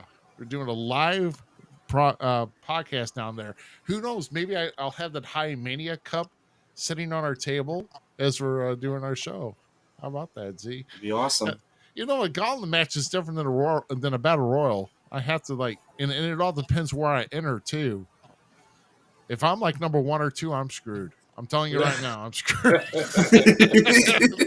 I'm screwed. Is it a gauntlet style? Because I didn't read it. Yeah, it's a gauntlet match. Okay, Danny showed it, and I barely greased over it real quick. Yeah, because so it's the a wife and her gauntlet reels. match, which works like a tag team turmoil. So if numbers 1 and 2 will start, whoever wins out of that, number 3 comes out, have a match. Whoever comes out, number 4, and so on, until the 7th guy enters, and then whoever decides out of that wins the cup. So I'm pumped for this. yeah, You got this. Punch That's that what I'm Danny saying. Ice in the face. yeah, I'm like Danny Ice needs to be number 1. He needs to be ousted early. So that's all I'm going to say. But oh my gosh. But Sean, man, I'm telling you, man, it was great having you on here. I mean, we appreciate your time, everything that you've done. You know, continue to keep doing what you're doing.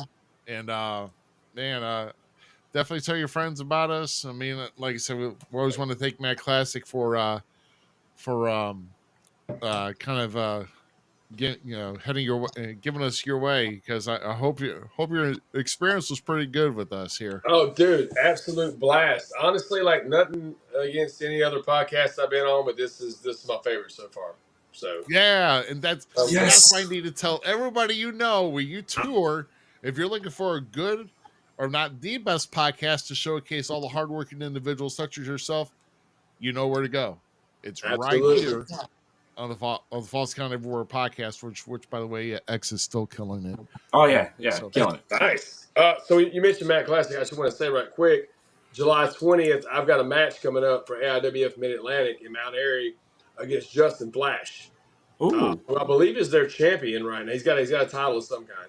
I've Yeah. known Justin a long time. We've never had a one-on-one match. We're both really looking forward to it, and I'm looking forward to adding another title to my collection. So that one is something I've got circled twice on the calendar.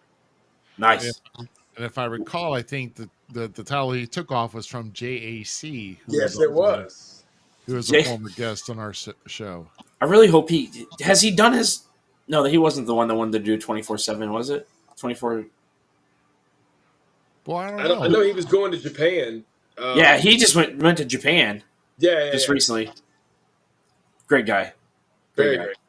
Yeah, I actually finally got a chance to fight him too in West Virginia at an outdoor fair show, and it was a lot of fun. So I want to do that one again too. So where can our fans find you on the social web and stuff? And Man, it's Facebook, Instagram, X, and TikTok. Just look for Sean Cruz.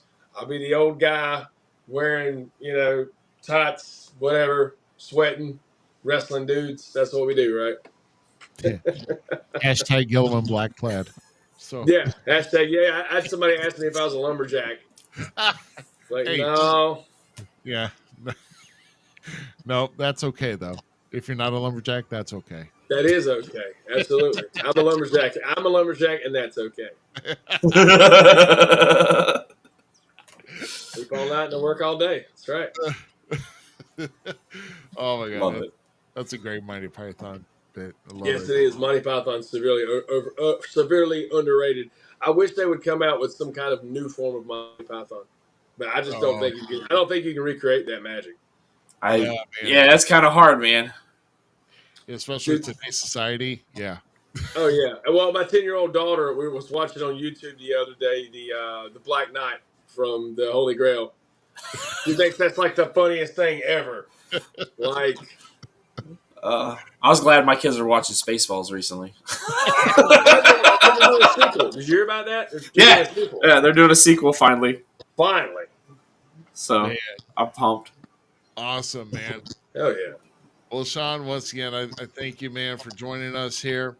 Everybody, make sure you're here next week, 9 p.m. Central Time. Once again, episode number 153. We will have the one and only Rock Riddle with us. Ooh, Rock Riddle. Yes, It's gonna be awesome. sir. I can't wait. Yeah, so I have to. that's gonna be some awesome stuff. So you want to tune into that. So as I'm still trying to figure out. We lost your mic. Players in the water for a minute. There you go. Just the gremlins. Nothing to worry. Yeah, it's Yeah. like Gremlins. Nice. So we thank you, the Carolina Classic, Sean Cruz with us here tonight. Once again, guys, we thank you very much for joining us. For the Jumpsuit and Zmiz, I am Rough Cut Rick Ruby. We'll see you next week on the first Sunday in July for episode number 153. Have a good rest of your week, and we'll see you next week to have some more fun. Have a good night, everybody. Later, guys.